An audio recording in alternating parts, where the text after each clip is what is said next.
What is going on, everybody? Welcome back to another episode of No Neutral, where we discuss everything Street Fighter and CPT related. I am Brian F., joined by, of course, my man, Hollywood, Rob TV, trying to do my man justice there with that Hollywood. And before we get started today, we got a ton to talk about. I mean, if you saw that CPT last week, yesterday was hot, man. I mean, last week was hot. Oh my goodness! But before we get into all that, first I just want to give a big shout out to everyone in Japan watching and tuning into the show. Thank you so much for tuning in, and thank you for continuing to support me and Rob in this endeavor. So let's just get into it. NA East, was that the best CPT event we've had so far? Of course. I think it was by far, bro. The narratives and everything. A narrative in which we had a little part in painting, I feel like, Brian. A little bit. Before we get into that, I just want to give a shout out to the top 8 competitors. Tying for 7th place, 8th place, whatever you want to call it. Shine and Kami coming in. Then we had iDrop and Spaceboy securing 5th place finishes.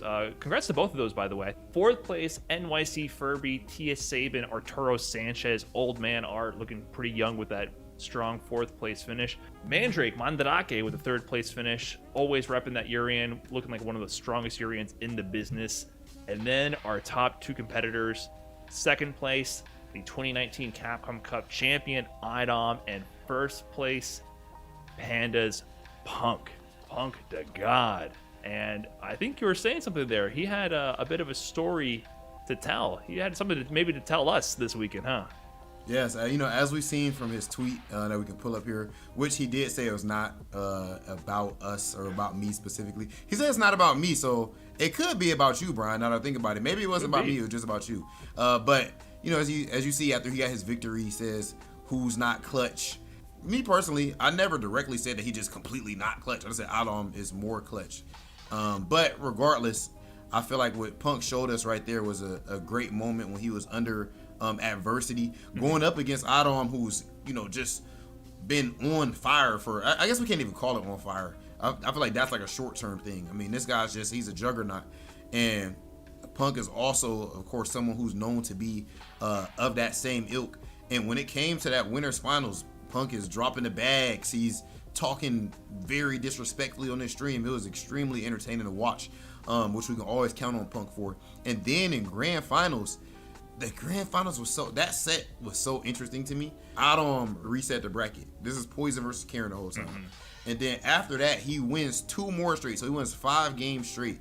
So I'm like, wow, it's ugly right now. Like it's a wash bad. At that point. It's a wash. Yeah, I'm like it's a wash.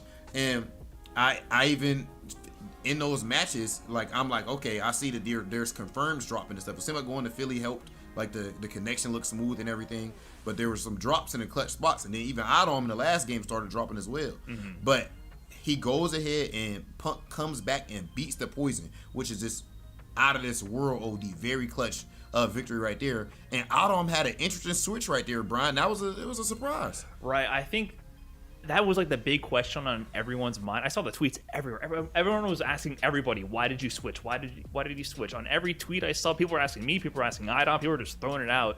Why did he switch from the Poison? He had just won 5 games straight, and the winners finals was 3-2 also. So these were close games. Punk was trying to say it's free without lag. 3-2 is that's very free. That's very free right there. And then he switches to Laura on the last 2 games, and it's weird because Poison Karen, Punk claims that to be 7-3. I don't know if it's 7-3 or not. I don't know what you feel. I think it's 6-4. Yeah, but it's definitely bad. It's bad, but I think it's 6-4. I think everyone can agree it's definitely in Poison's favor versus Yes. Karen. Like she outranges. Like not many characters can outrange Karen and get significant damage from it, which Poison can do. Right, for Karen to get into that range to poke with low forward and confirm, which is what she's strong at, she has to probably eat a lot of fierce punches into plus frames into whatever Poison wants. So switching to Laura is on paper a losing matchup to Karen. I mean, IDOM does not lose to many Karens. It is rare to see because he's just that at that level. But I'm sure you can attest to this as well. A strong Karen player against most Lauras is feeling pretty okay. But he goes with the Laura, he loses. I thought he would switch to the Poison at that point, which he still could lose. But he stuck to the Laura even at the last game. And Punk clutches it out and gets the victory, wins the whole tournament. But I wonder if he went. Punk speculated the same thing, like maybe he went with the Laura because it was first to one, and he felt like he could just, kind of use her wild style to catch Punk slipping. Right. But, there's one thing I want to make sure I'm pointing out. Whenever I see Punk play that Poison matchup, I always want to make sure I'm explaining to people just the significance of how strong of a neutral game that he is playing. It's extremely tough to push Adam to the corner in that matchup of Karen versus Poison, as Brian brought up, the range that she has, the damage that she gets, and then most importantly, I would say Adam's reads. Even when you do get Poison to the corner, it's not easy to make the right read consistently and to keep her there at least when it comes to Adam. And one thing that you've seen with Punk the entire time, he was ready to check dashes, and even more importantly, his air-to-airs were out of this world. Of course, it takes more foresight to air-to-air someone because it takes more frames than it does to just do something like crouch heavy punch. Beautiful reactions, just caging Adam down, and we can see why he is one of the best players in the world. That was extremely well played. Punk feels like he has a couple extra threads on his CPU. That's kind of how I always make that analogy, because we talk about the mental stack a lot. It's kind of like the popular go-to to describe how you're splitting your attention between a few key items at any point in a match, and you have limited attention that you can give. So the strategy involves what do you pay attention to at any given point in time, and cycling between those options based on the context. But Punk, it just feels like he has a few extra slots, a few extra threads where he can pay attention to that much more, to be able to have that in those moments where it all matters and to come clutch. He came clutch this set. To do it like that, it's definitely an amazing thing to see. And I also just want to set up the journey beyond just the match. Punk, he's living in Florida these days. He made the journey up to Philly to visit his family, to play from Philadelphia instead of Florida, because his connection in Florida, no bueno, no good. He's always complaining about lag there. So he went to Philadelphia, where he has a better connection with the majority of the East Coast players. He forgot his laptop charger, had to buy a new laptop while there, and he's going to return it when he's done just to be able to compete and to kind of go all out and to really go from his home and his comfort zone where he's been for a long time, go see his family, get that support, and then to play through that and get the W. And then we saw the pop-off, not just from him, but from Mama Punk and his family as well. Mama Punk probably don't like us all too much because we said we think Adam was more clutch, but we love you, Mama Punk, and nothing but respect to you. It's an amazing thing to see. And your son. We got to be the bad guys. We got to be the bad guys, right? Like we if we got to do it, we set up the situation. Listen, we set up this scaffolding for this story. We want a Punk to prove us wrong, right? When we say these things about like some player being clutch, it's just an observation. But we're always inviting people to prove us wrong. And Punk, he showed. Like, that's the difference in this set, in this tournament, because the game count between the two, I want to remind people, it was 7-7. The total number of games won between the two is dead even in this tournament, right? I mean, but it's about being clutch and winning the right times. He won the winner's final. That gives him the advantage. So even though he's getting washed for a large segment of the grand finals, he came clutch. That's what won this tournament for him. He was clutch. I mean, the skill levels, they're neck and neck for sure, but Punk was more clutch in this situation. Eyed on that switch. He didn't come clutch with it. He wanted to switch to the lore and try to get the quick win. It was not the clutch decision. It was not the clutch gameplay, but Punk rose to the occasion. There's two things I want to add there. For one, again, huge congratulations to Punk and Adam for playing that amazing. I just don't want me to bring up this same thing down the line and to be like, what? I thought Brian just said that proved us wrong or something like that. My whole thing has been that I bet on Punk as far as clutch, or just results throughout the year. Oh, yeah. I'm talking about in the biggest things where it's like, this is this one tournament, this is it. Like, there's no NA East number 2 or nothing like that. So I want to see at Capcom Cup, where again he will be going in as the favorite to most people because he is the most skilled player arguably in the world. I want to see what happens there, and we're clearly going to be able to see that. But another thing, you brought up us being a bad guy. I like the fact that you brought up the term or the title bad guy in the first place. What I want to speak to is the fact that the bad guy is needed when it comes to pretty much every story. You can't just have everything be all kumbaya. The bad guy is needed. The loud guy is needed sometimes. The brash, the flamboyant. Somebody to boo against sometimes. There always got to be like dark and light. So I feel like the job that Punk does for the FGC, if in my opinion he does more good than bad, to be honest, because always going to be interesting and electrifying when he's on the screen. And another thing I would bring up is that he could have easily waited until after he won and talked trash.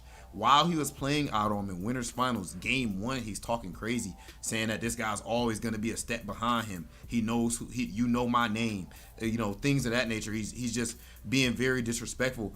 And I tell you what, I love it. I love every minute of it. I don't think that it's warranted with Adam, but because Adam has never said anything. However, I'm not throwing a flag on the play there all too much, man. It's all competition, and I think it's a dope thing that he set himself up and rose to the occasion and got the W. Right. Amazing play from Punk there.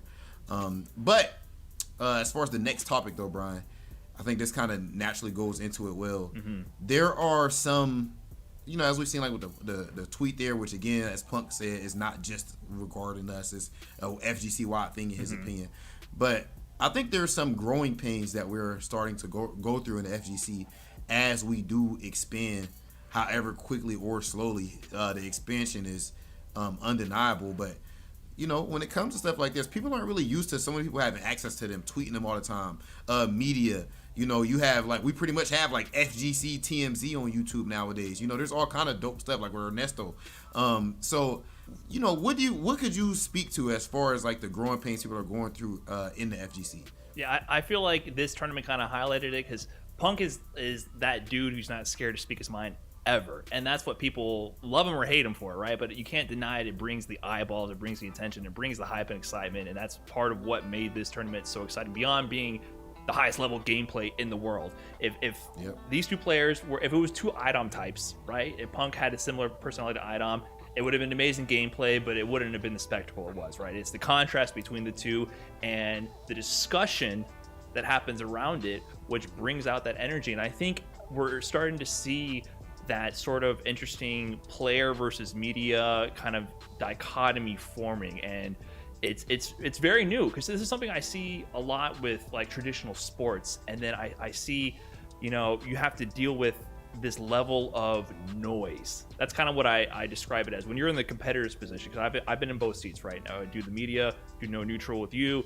We both do the competitive side of things as well. When you're on the competitive side of things, it's noise, and I feel like the noise is louder than ever, and players have to be able to deal with that. They have to be able to deal with the disconnect between the Twitter audience, the chat monsters. You hear it all the time. People are like, I can't go back and watch my tournament VODs because if I look at the chat and I see how dumb they are with their analysis, the professional stream monster analysis of, obviously he should have done X, Y, or Z. He should have jumped the command grab right there. Of course, why couldn't he have seen that? Yeah. That kind of noise. It can be infuriating. It's infuriating as a competitor, and it's getting louder. It's getting louder by the day. But on the flip side of that, that's what the growth is. That means there's more eyeballs. That means there's more people who care. You know what? It's better to have a hater because at least a hater cares to tune in. At least they care to watch. Beautifully said, Brian. And I think that ideally, probably that whole player versus media thing is naturally going to exist to some degree, just like it does in sports. But I do wish that more people could understand the symbiotic relationship that's at play there. In the end of the day, a media personality, player, one, they both, as a media personality does not want to destroy someone's career or anything like that. If anything, if the players aren't there to do the amazing things that they do on that side of things, then there is nothing to talk about on the media side of things, right? So I think that to some degree, people have to understand that it's our job to highlight these narratives that are really there, at least that we see that are there. It's our job to, if I'm going to build up players, if I'm going to praise players for the positive things that occur, all of it matters as a whole. We need the entire story. If anything, your wins are that much more beautiful and triumphant, right? It was beautiful to see Punk tweet out, "Who not clutch?" Right? He's the definition of clutch. He's the definition of clutch. That pop off. People felt it. People felt it. If it would just been, "Oh yeah, I did it," I did it doesn't hit the same. There's no story behind that. What's someone gonna say about Punk right now when he just won? So you are in control of the narrative. just understand that we have to bring up both sides. This is what comes with the growth of the FGC, and God willing, eventually things will get to the point where all of this is leading to us growing more and more, so that when you do prove people wrong or prove people right or whatever it may be, and create your narratives, create your legacy, it'll make it so that the actual prize that you get in the end hopefully continues to grow and get fatter and fatter over time. Like, I'm kind of getting new to the sports world. I'm starting to pay attention a bit more, mostly because the parallels between like being a competitor, and now I'm starting to see it as the FGC grows. I'm starting to see the parallels with professional sports. Browse any Twitter thread about the NBA and see the madness that is occurring. Yes. It's the amount of scrub quotes you see from every person. It's just next level. Like, I used to think that the way people talked in the FGC, the spectators, because having spectators, having fans is new to the FGC. That's a new thing. Before, we only had one type of individual in the FGC, and that's a competitor. The competitors were also the tournament organizers. They were the people in the bleachers. They were the people there at the venue. There wasn't fans. There was only people who were playing in tournaments. And as we've grown, there's become more of a divide between the people who are consistently competing, the people who are spectating, and fans of just what the competitors do in the scene in general, which is a good thing. It's more people enjoying fighting games, and there's more ways to enjoy fighting games than just purely competing. But since that divide has happened, you would see the people in the Twitch chat, the Twitter monsters, who would talk smack and be like, bro, your win doesn't count, you use Karen, you use Balrog, right? You know how many times I've heard that? How many times I've placed well, beaten a good player, and people just they just take a dunk on me because they can, and they're sitting there, the Twitter fingers going off, and they just do it. And I would be like, what has to go through one's mind to think this way? Because that is the stupidest thing I've ever heard in my entire life. And then I'll tell you what, I started to see sports. They deserve to do it. Right. Well, the thing I realized is, as I watch the sports world, that's what people just love to do, and it's a healthy sign. It's a healthy sign. I mean, I don't like it on an individual level, but when you start to zoom back, you start to realize that at least people care. At least people care. Is it kind of stupid? Is that guy who goes, that's not a real ring because this guy's 7 feet tall, he never had to learn how to shoot? I mean, that's a scrub quote from a guy on Twitter, and that's James Harden's direct quote. So it's not even just the fans, sometimes it's other NBA players, right? That's one thing I learned too. So the scrub quotes go all over, but the point is, at least people care. And I think that relationship is something that players have to get more and more comfortable with. Proportionally, you're going to have also as many more haters as you do have supporters. And that noise is going to grow. And you got to understand that you got to just don't worry about it. Keep doing your thing. Those are fans. They might be confused fans, but they're fans. They're watching you do work. And that means that there's eyeballs on the scene. People are concerned about it not always being a positive thing. That's like the big deal, is like, as we get into the space of having more discussions and opinion-based stuff like that, people are concerned about it overshadowing just like celebrating success and being a positive, uplifting place for players. But I think there's room for both of these things in the FGC, and as long as we navigate these waters with clear minds, clear heads, we can see that there's a lot of growth to be had and a lot of great experiences to share with the players and the fans alike. We talk about people being able to control their own narratives, us trying to navigate through these growing pains. We have Spain, France, Portugal coming up in this bracket, and they're going to be trying to navigate their way through this top 16. They're trying to make it into Capcom Cup, creating their own legacies, controlling their own narratives. And, we might as well start off at the top, Brian. One of the players, or the player that has the most eyeballs on them in this region right now, normally it would easily be Luffy. Mm-hmm. But right now, I don't think that it's debatable that it's none other than Mr. Crimson. My man is coming into this CPT absolutely ablaze. The same way that he did to his opponents with all of those yoga gales and every other cheap thing that he had to throw, everything but the kitchen sink, using the V shifts and sliding through the bracket. And I believe that in this tournament, to me, is he the favorite? It's hard to say. No, yeah, I don't know if I would say he's the favorite, but he's high up there at least. People, the eyes are on him because of the expectations he set, because with that Red Bull Kumite win, with once again the storyline between him and Punk, the drama there, then securing the victory, I mean, that's the narrative, that's the story, right? Can he continue this run? Can he get his next big win? Not only to get doing the it one time Invitational- is one thing. Right. Doing it one time is definitely one thing, and it's a well-deserved win. And no, we don't want to discredit him at all, but it's also one thing to do it on the invitational format in, you know, the esports kind of way, where Red Bull's there, they're getting their sleep, you know, they're getting the nice hotel rooms, they're getting free Red Bull left, right, and center, right? Now, can you do it in the down and dirty open bracket online, right? They're two definitely different formats, two different ways to approach it, and people just want to see if you can repeat that success. And mentioning Red Bull Kumite, Luffy was in that event, and if you recall, Luffy did very well, losing to Mr. Crimson in the single elimination portion of the bracket with the closest set. I mean, we talk about the grand finals a lot between Idom and Mr. Crimson. Luffy versus Mr. Crimson was also down to the wire, and both of these players are in this bracket competing for that Capcom Cup spot. And, you know, Luffy's not going to let it go easy, because that guy's been in every Capcom Cup.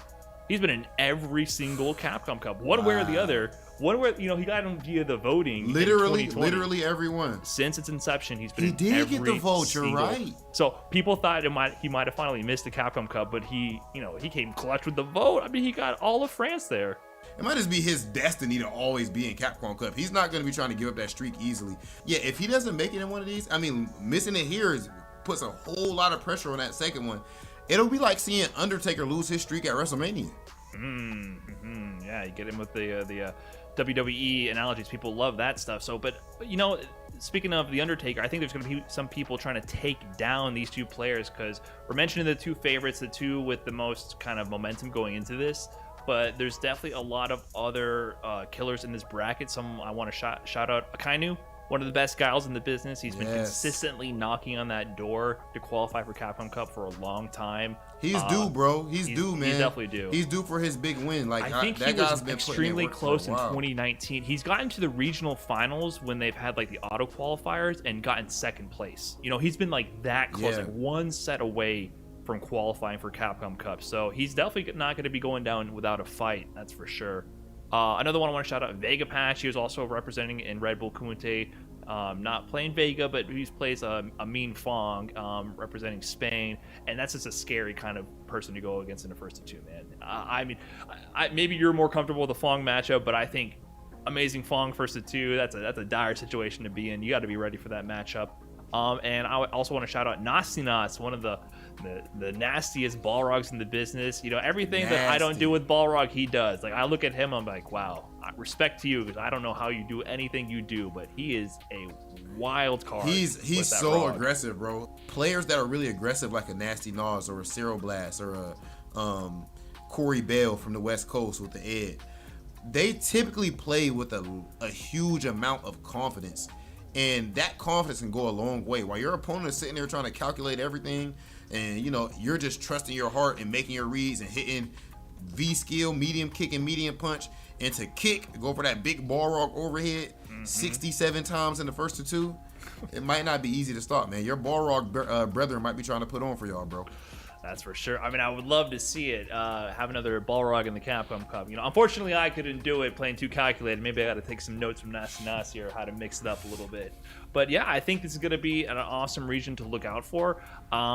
You know, I just really want to see. I'm hoping to see the Mr. Crimson Luffy clash again. I got to be honest. Oh yes. We're entering that final stretch. I mean, this is the first of their two qualifiers, but you know that these players want to qualify in this one because the pressure of that second event is going to be through the roof. So today, I think... Bro, can we speak to that a little bit real quick? Like, I really think that when it comes to this whole a region having two events, people don't think about like how much pressure there is. Like what you just brought up there is so important. That's like even like the you know, the Punk Add-on match, or if it's Luffy versus if they end up playing here.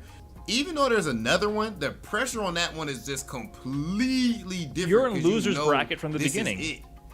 You're in tournament losers bracket. I mean, the mentality going into that one, like, you got to keep it together quick. And the first one, I'm sure we're all telling ourselves, like, okay, we got another one regardless. Stay calm. Even if you don't say it, it's there. You know what I mean? Yeah. Even if your subconscious isn't speaking to you, your subconscious is brewing on that deep down in there. And another thing, the time, what is it, like 6 months? It's months. 6 months. Literally 6? Up to 6 months. Yeah, some of these are 6 months away. Because our Midwest tournament was last month, and the second one is in December. So, I got to hold that L from you for 6 months straight, right? You got to brew on it for a while. It's one of those things. That's so rough. Trust me, someone being in that second place position, you want to win now. Even if you have that extra chance, it's good to have, but trust me, no one is taking it lightly. You're trying to win immediately. You're trying to win now. This is your winner's bracket run. You don't want to go to that loser side and have to go to that second one, because that's when the blood is in the water, and if you can't handle the pressure, you're gonna crack. Yeah, it's definitely going to be a dangerous situation if anyone ends up in that situation. But I'm sure that all of the players right now are feeling dangerous, just like my boy Baker Mayfield, and they're trying to cook something up in this bracket. They don't want to have to go all the way to that second one, wait 6 months, when they can just get it all settled right now. Ladies and gentlemen, it's about that time. We are going to see who's going to make it into that top 8 in the France, Portugal, and Spain top 16.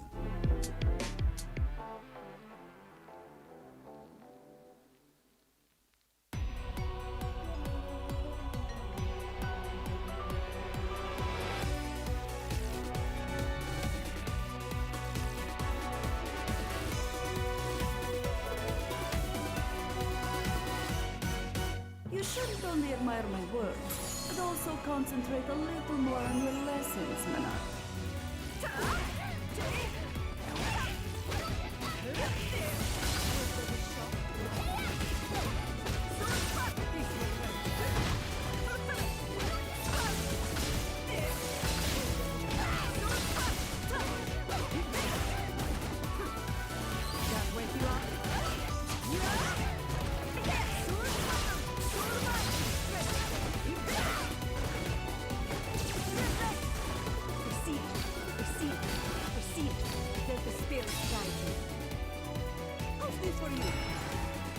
You must be careful. Soul satellite.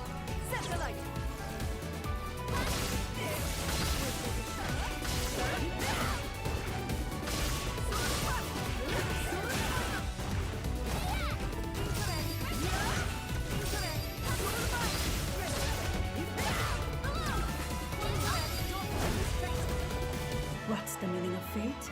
You shall know.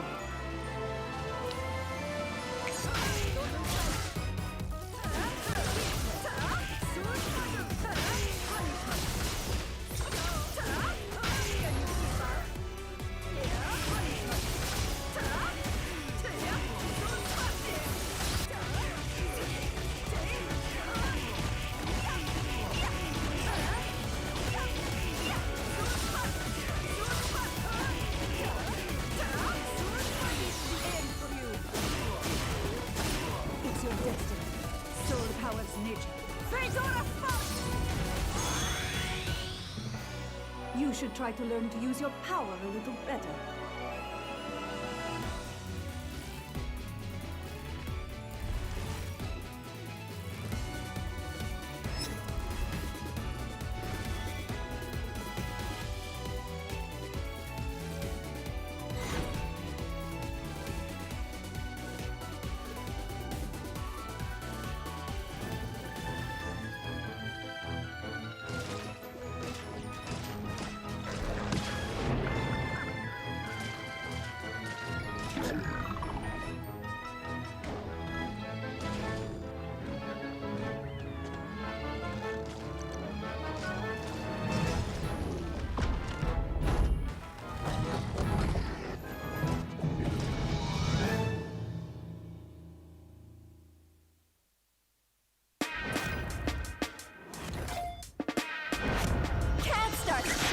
Without stop.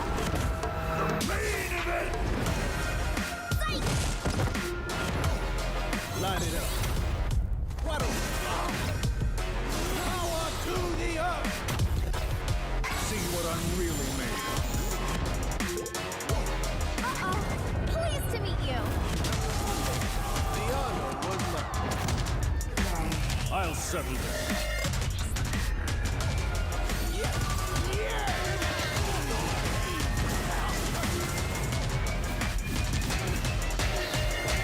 Shaking here. Bow down before my psycho power.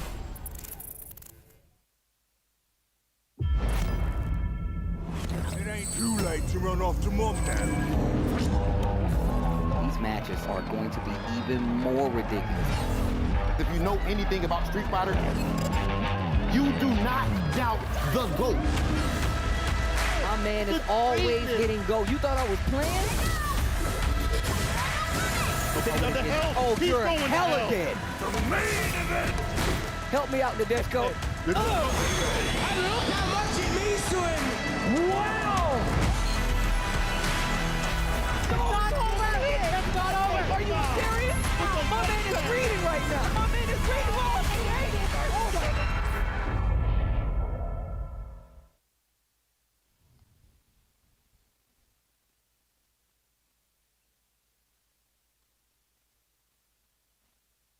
Hello and welcome to the Capcom Pro Tour, France, Spain, and Portugal. It's time to get into the top 16. I'm very happy to be back in the hot seat. Logan Salma alongside Jammers. How are you doing? I'm all good. I think it's been quite some time since me and you have sat together. This is the first time I have been on a Capcom commentary desk since 2019. Damn, that is crazy. That was for the finals, but something does call in order. I'm feeling a bit thirsty, so I'm going to get my wine glass and do this while Logan opens the show. So, Logan, if you would. A very, very strong region coming ahead of us today. France, of course, the most recognized. We have ourselves a former EVO champion, the first man ever to win Red Bull Kumite outside of Asia. We have got an abundance of talent in this winner's side. You can see Luffy and Mr. Crimson there, but they are by no means shoo-ins for that top 8 place. Yeah. An abundance of talent. Vega Patch repping Spain, the only Spanish player in there, but he is without doubt the strongest player in Spain. Any other names that leap out at you immediately, James? I'd say Junior Leo and Will Tupac. I'm actually excited to kind of see that matchup there because we should be anticipating a Ken versus Lucia matchup there between those two. And of course, great to see Link Exello there in the bracket as well. Him and Luffy have gone back and forth, but I don't think Link Exello has had a decent record against him as far as I can remember in terms of European CPT events. But nevertheless, we got a lot of classic matchups between the Frenchmen here. Yeah, two of the players mentioned as well in the pre-show, which I'm going to have to catch up with after this broadcast. Shout out to Rob and Brian. I saw that they were mentioning Nasty Nas, who has always been very dangerous with Boxer, but now that Boxer is even more improved this season, it's going to be very interesting to see him going up against Vega Patch in that first match of the day. And of course, Akainu. Akainu is a player that absolutely exploded onto the scene towards the tail end of Street Fighter 4 and has been ever present in France. This is giving me real nostalgic vibes, this top 8. These are the players that I have been traveling around Europe and watching compete at the highest level for over half a decade now, and it's great to see them all here representing in their own CPT. I do have to shed a single tear though, because the event is France, Spain and Portugal, and unfortunately we have no Portuguese representation in this top 16 at all. If we can take a look at the lower part of the bracket, the losers as we're allowed to call it now, it'd be really interesting to have a glimpse at that. There's some real talent in there as well. Yeah, for sure. I mean, again, these are the losers bracket is more of players that are kind of ever present and active in the online community for Street Fighter 5 here in Europe. As you can see, we got a couple more Spanish players down there. We got Froze going up against Alex Sieg. We should be seeing Boxer going up against Nash in that matchup there. We have, I believe you pronounce it as Ilix. Apologies if I have butchered that name, but he's going to be going up against Zantetsuken. And I've heard quite a bit about Zantetsuken because he is a Gil specialist. So we should be expecting to see some Guild gameplay, whether it's going to be V-Trigger 1 or V-Trigger 2 or and all the sorts there. And Ilix should be using Guile mainly. He does have a pocket Ibuki, but I'm only thinking we're going to see Guile for that matchup. And if we go down the bracket as well, we got Apopino, Logan's favorite, because we did see him in the EVO warm-up tournament a couple of weeks ago. He's going to be going up against Lucky Hado, I believe this is. And he is, if I'm not mistaken, a Cody player. So we got some good character representation down here. And last matchup in the loser side of round 1 is going to be Ozen going up against Killdew. Ozen is an Akuma specialist. For those of you who do not know, he's actually pretty good, and he's trying to chase and reach the level of Takamura. So he's definitely got his sensei to look forward to. I'd have and to say that impress. Killdew is probably the biggest name in that losers bracket. For sure. We're certainly the most aware of him. But as we said, we're going to talk a little bit about the history of this region. The whole world knows who Luffy is. A former EVO champion in Street Fighter 4. Not had the same level of success in Street Fighter 5, but he has been ever present, been able to qualify for Capcom Cup, I think, almost every season that we've had an offline Capcom Cup.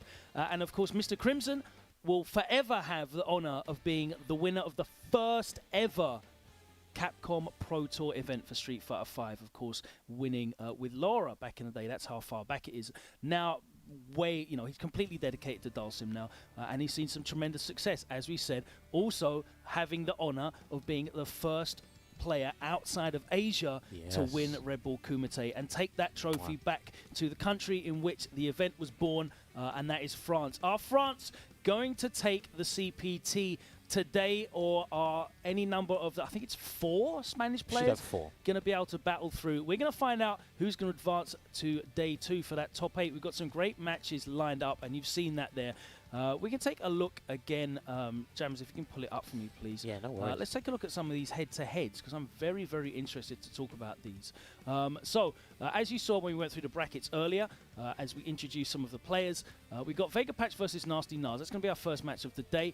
We've got Will Tupac versus Junior Leo. We have Mr. Crimson versus Akainu, and we have Luffy versus Link Xylo. So let's talk a little tiny bit, give people a preview of some of these matches that we can look forward to. Vega Patch versus Nasty Nas. Now, coming off the back of the Intel World Open, which I see you are wearing your delightful Onitsuka Tiger jacket there from the event, we saw an abundance of Fang, and I don't know if we noticed. I don't know if we kind of noticed that there were more Fangs after some of the Fang players pulled up some of the lack of knowledge of this character who has been in the game from Season 1. But it seemed like after that, there were Fangs left, right, and center. You had, obviously, Mono doing some great work. Players like HNK that I weren't familiar with, alongside players like Vega Patch, who have been very, very impressive.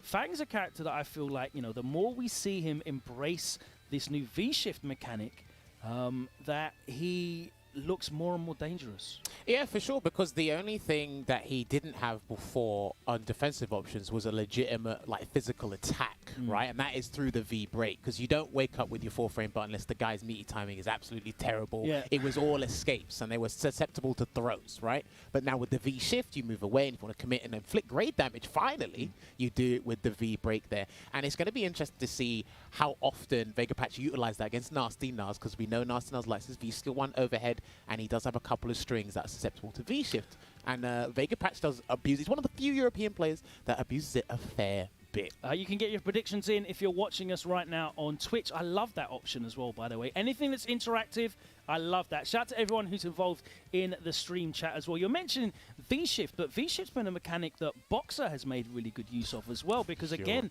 Boxer losing that throw invincibility on turnaround punch in season, what was it, season 4, season 3? 3, 4. It's all blurred now. But he has no throw invincible moves on Wake Up now. That gives Boxer an option against, not just tick throws, but command grab characters, specifically characters that can get looping Oki from their command grab situations as well. And that allows Boxer to return back to neutral, which of course is a big deal for him. He has also got that buffed V skill too, which is very difficult for Fang to deal with, because once Boxer gets in, Fang's going to have to start using those resources, have to start using that V-shift, as you said. And for sure, it's the thing, we're talking about V-Skill 2 here, and a lot of us have encouraged Nasty Nas to use it, but he's kind of stubborn to not use it. V-Skill 1 has its applications. You can still use it pretty well against Fang, but that's only up close. From what we saw from IWO with Pugera, and even before that in tournaments Pugera's playing in, he's using turnaround punch to deal with projectiles, and then he'll use the amplified dash straight via the FFB V skill to just really apply the pressure and inflict damage, as Logan was alluding to earlier. So a big question mark for us again is, Nas, are you going to pick V skill 2, or are you going to stick with your ways? We'll see. We'll find out. I haven't seen much of Nasty Nas, to be honest with you, in competitive play, and that's kind of the downside and the upside of this regional format of the CPT, in that I was used to seeing players every other week traveling around play. Now we get to see them twice a year, and it's kind of like a treat to see them play. Yeah. I'm really excited to see what they're coming out with, what they've been working on. Nasty Nuz, I haven't seen a great deal from him, so really interested to see him play. Another player that I'm really excited to see is World 2-Pack. You mentioned Lucia is in there as well. He's got a couple of other characters going up against Junior Leo, who's always been a very impressive Ken. I've really enjoyed his Ken play throughout the seasons. And now he's got this even more powerful Ken. The thing is, with Junior Leo, I think we might see the Ken. I want to see his Ken, because that's what I know him mostly for. But he does have a Seth, and he does have a Colleen in the pocket as well.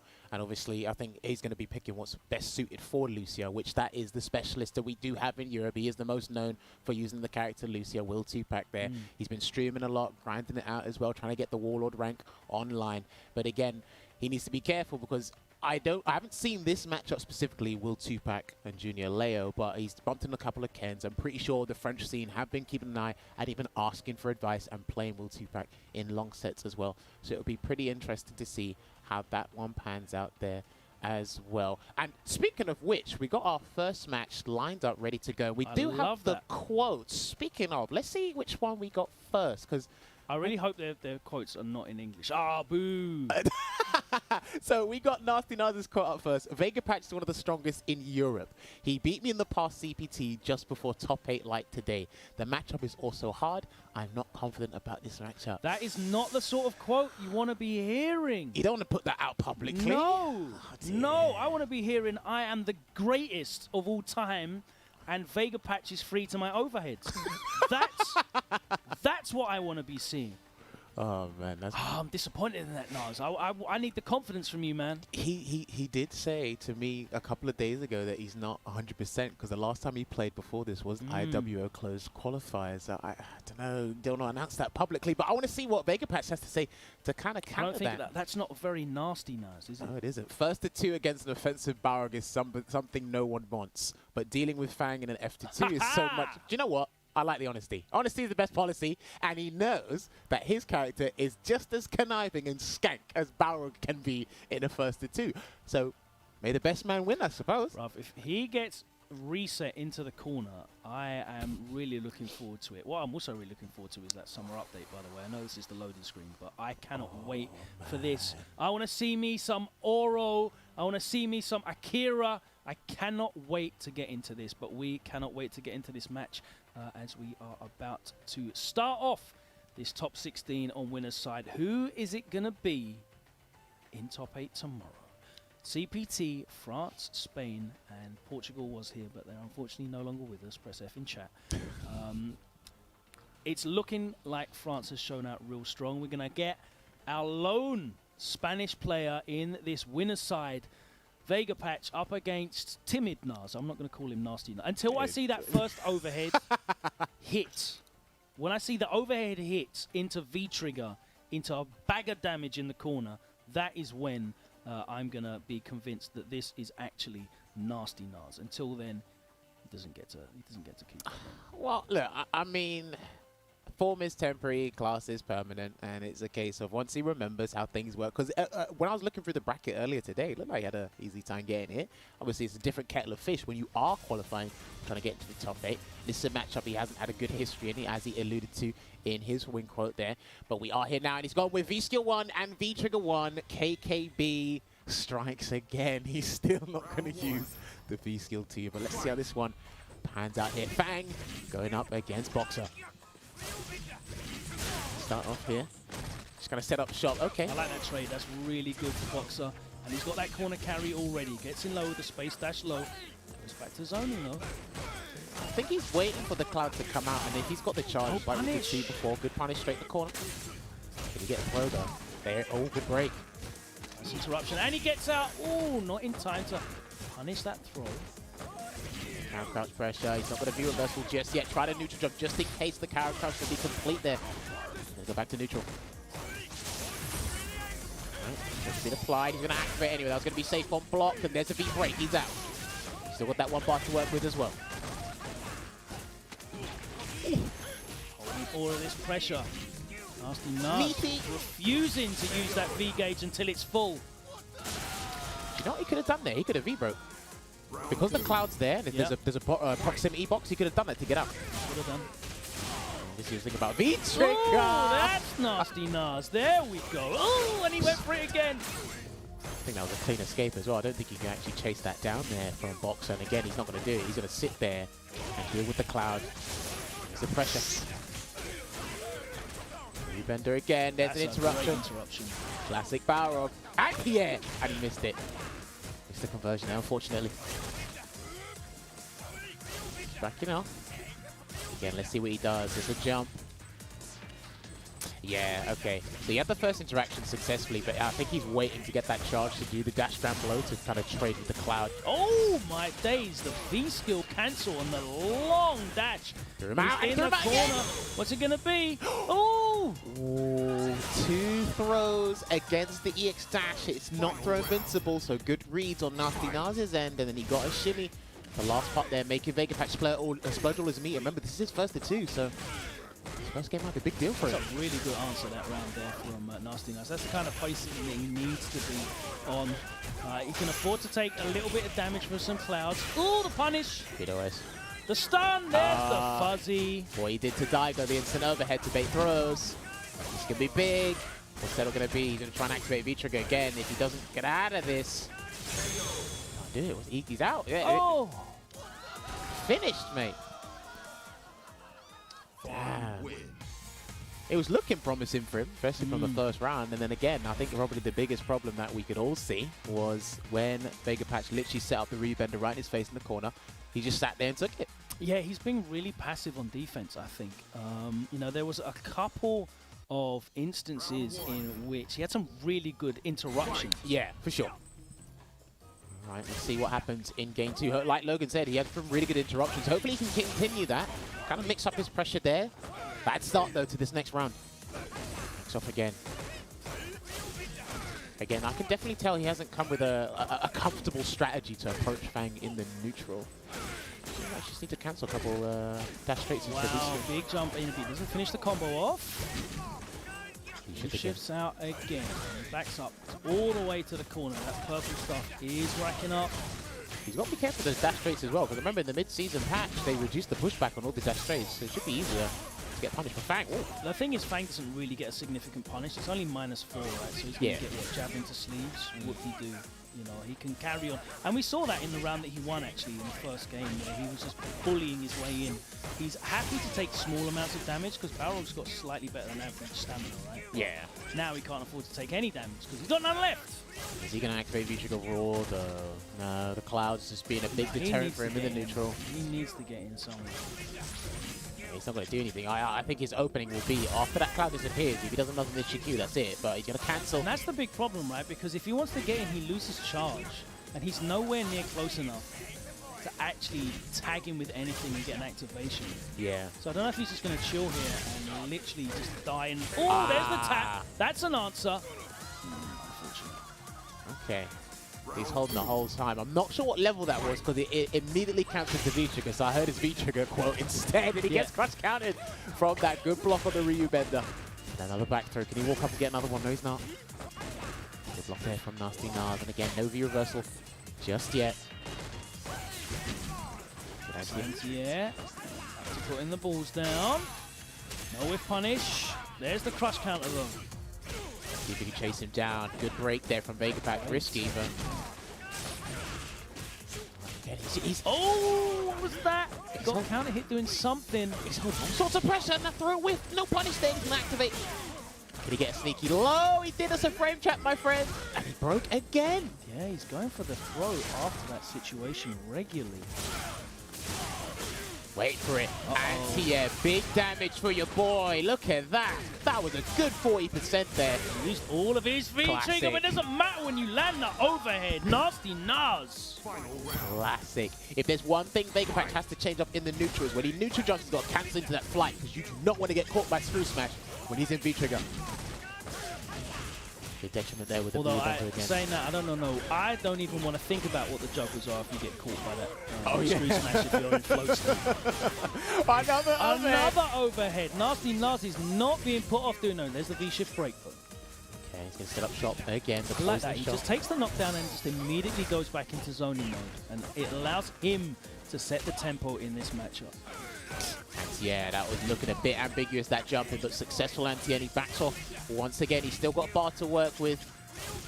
I'm not sure what he's going to do here. He might have to dash to do EX screw smash, you know. He might need to use the armor instead.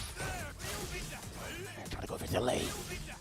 Really working out here for Nasty Nas. Are we going to see another attack to activate? Realistically, oh, no whip punish. -2.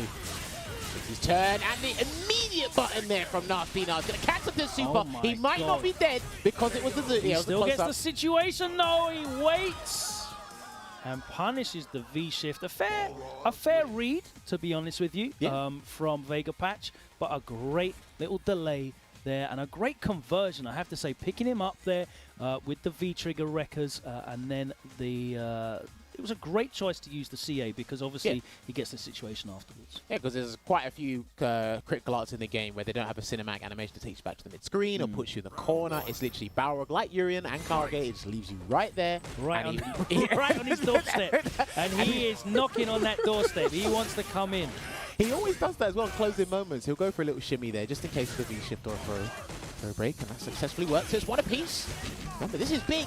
So if you can ride the momentum, I know there's a huge deficit he has to reduce right now here, Nasty Nas. In this game, this is big for him. And he gets the jump. Oh! He gets the can hit confirmed. Gotta go for another throw break there. He's kind of picked up on it. The only time that Vega Patch has been doing throw breaks is on Wake Up. He hasn't been doing it in strings. Cross him up. Like Satoja. Taking that round there, Logan. That's going to put Vega Patch on match point. See how this goes. Nice. Wake up button from your boy. Loving it. There you go. Unfortunate trade there for Nasty Nas. We got the damage and then oh my god, he's still able. He whiffed the screw smash and then was able to turn around and do it the other way and catch him anyway. Oh my god, all of his coins are on the floor. All of his coins are on the floor. He didn't even need to use the bar. Oh my life. Where do you think you're going? This is pretty big match point here for both players, and it looks like Vega Patch is going to go back to his original strategy from game one, and he's going to apply more pressure here in the corner. Jumps out. I don't want to see Fang in the air at all. There's no reason for him to go in the air. He has to respect that cloud. He no! Good jump back. Didn't get a full conversion off that. Oh, he could have got a medium, surely. Oh, okay. He wouldn't be ready for that anyway, but that hit stun looked mad. V-reversal. He's going to start peppering the V-reversals now. V-trigger's gone. One more throw will do the trick. Get it though. V-trigger's up. Uh-oh. Right, you're going corner. He's V-shifting. You're going to the corner. The overhead, of course. Of course in that instance. Listen, I'm holding back. There's no way I'm even thinking about him going low. It's Nasty Nas.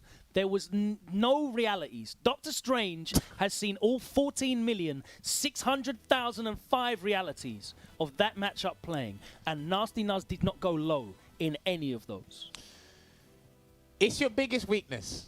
It is your biggest weakness. I get it. He gets not only an in-game huge reward, but it's out of the game, that huge gratification he gets from landing that overhead. But sometimes you got to mix it up, man. Look, I know a throw would have been the least damaging and mentally damaging option there. Even that would have worked, right? But it's, again, like you said, literally he just spoke Vega Patch's mind. It's not a mix-up if you don't mix it up, right?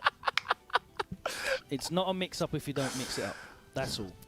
That's literally it. That was unfortunate there. But you know what? That was actually a very good opening set for... That was a super exciting opening set. I'm really happy that it went all the way to the wire. Vega Patch is definitely going to be sweating, but he is going to have the rest of the day off because he advances into that top 8 on winner's side. All right. So, unfortunately there, Nasty Nas still has a couple of games to play if he wants to make it into tomorrow's top 8. Because, again, only one person can qualify from today. But this region does have 2 opportunities there, Logan, throughout this season to qualify for this CPT. But up next, we will be having Will Tupac going up against Julia Leo. He's back in the scene. He's got that Lucia that he loves so much. He's got a bunch of other characters as well that he's certainly been keeping battle ready. But I know Lucia is where his heart is at the moment. He's going up against Junior Leo, and I can't wait. I'm really hoping we get to see some Ken, some exciting Ken, because Leo's got a really good mixture between a little bit of crazy and a little bit of really solid neutral as well with the character. And Ken's a character that really rewards you for waiting to get that hit, because, you know, listen, he rewards you for getting a hit anyway, because it's all okay.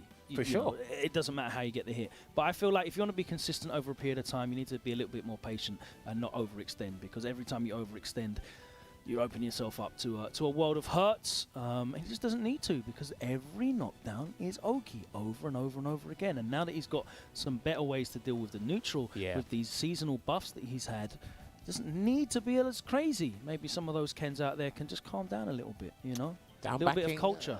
Down backing helps just for a little bit. But, yeah, you know what? If I was Vega Patch right now, I probably wouldn't want Junior Layer to win this, because, again, we might see a... Oh, yeah, of course. Ken versus Fang is...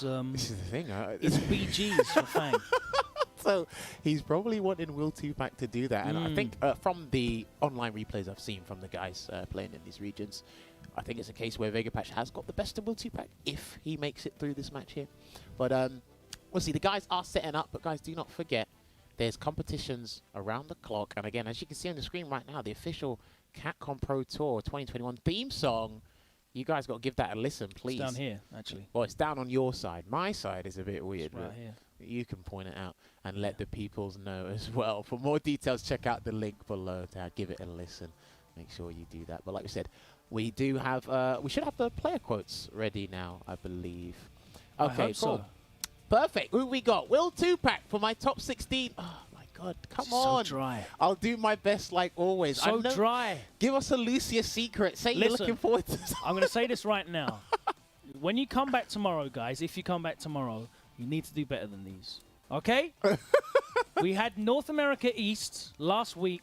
It's one of the greatest grand final sets we've ever seen, but also some of the goated pre-match quotes we've ever seen as well. Step your game up, France and Spain.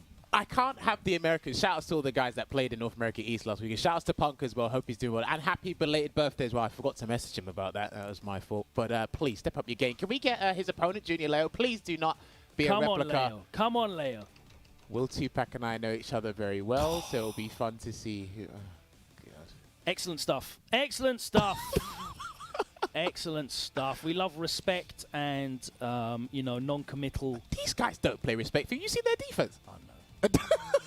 Have you seen Will 2-Pack's offense? Well, I've been on the receiving end of it. Can we get a slide counter, please? Oh, please? He plays Lucia like she's Vega. Substantial. It's absolutely amazing. I can't wait. I told you, this is why I was I'm here for smoke. Out to the stream chat. I just want smoke. I don't want peace. I want problems always. Yes? Here's the thing. I said this time and time again. When the season actually started and they gave us the schedule, I said, this is the reason I'm looking forward to the most. People said, why? I said, because you are about to witness what Europe is all about. Because the vast majority of our community, the French defense, the Spanish Armada, they're here. So I think you guys should be witnessing that. So it's going to be Lucia going up against Ken. Let's see how this one transpires. Which V skill did you pick? Oh, V skill 1? Okay. 1-1, 1-1. Interesting. Already hitting with the firecracker from the start there. Here's the thing. I think we're probably going to see, a jump in to kick things off straight away. Well, the Takes him to the corner. The only thing to change about it was it's less negative on block, hasn't it? Yeah, by 1. Whee, nice confirm with the low forward. Actually, that's to be a big punish there for Junior Leo. That is -8, that Cyclone Spinner there. Good walk up throw. Good punish it at that range there, Lucia.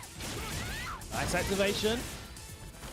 There's the corner carry. He did the classic. No, he's going to wait. He's trying to activate up the V skill. Yeah, he's going to try and do the run into the V skill. Oh, that was a great late block from Will 2-Pack. That was so ambiguous, that late Tatsu. Good slide under. Can he get there? There it is. That's +3. What is Junior Leo going to do? He tried to chase down. No. He's trying to chase down a backdash or something. Oh, no. What, he tried running at him. Oh, my. Oh, it still worked. Hold on a second. Junior Leo. Oh, no, he landed on it. He doesn't know what's going on. That's going to bounce again. What flipper shot Is Will Tupac going to try and close out this round? The Speck of Health will do the trick. Man did a full screen slide. Yeah, do you know what's crazy about these guys? And I love it as well. It's right in the closing moments. They like to overextend just to get that last hit. And I can understand how nerve-wracking that could be for some of these guys. That low forward there. It's easy to confirm into Tornado Spinner from that, I believe, as well. So, but she did get a couple of mid-season buffs as well, which I know Will Tupac was pretty happy with that. That's fake. Yeah, no challenge in that. But you can't really freely interrupt with a normal, right? Because you can still late cancel and blow you up. Yeah, exactly. That's the whole gimmick behind it. That is 0 on hit.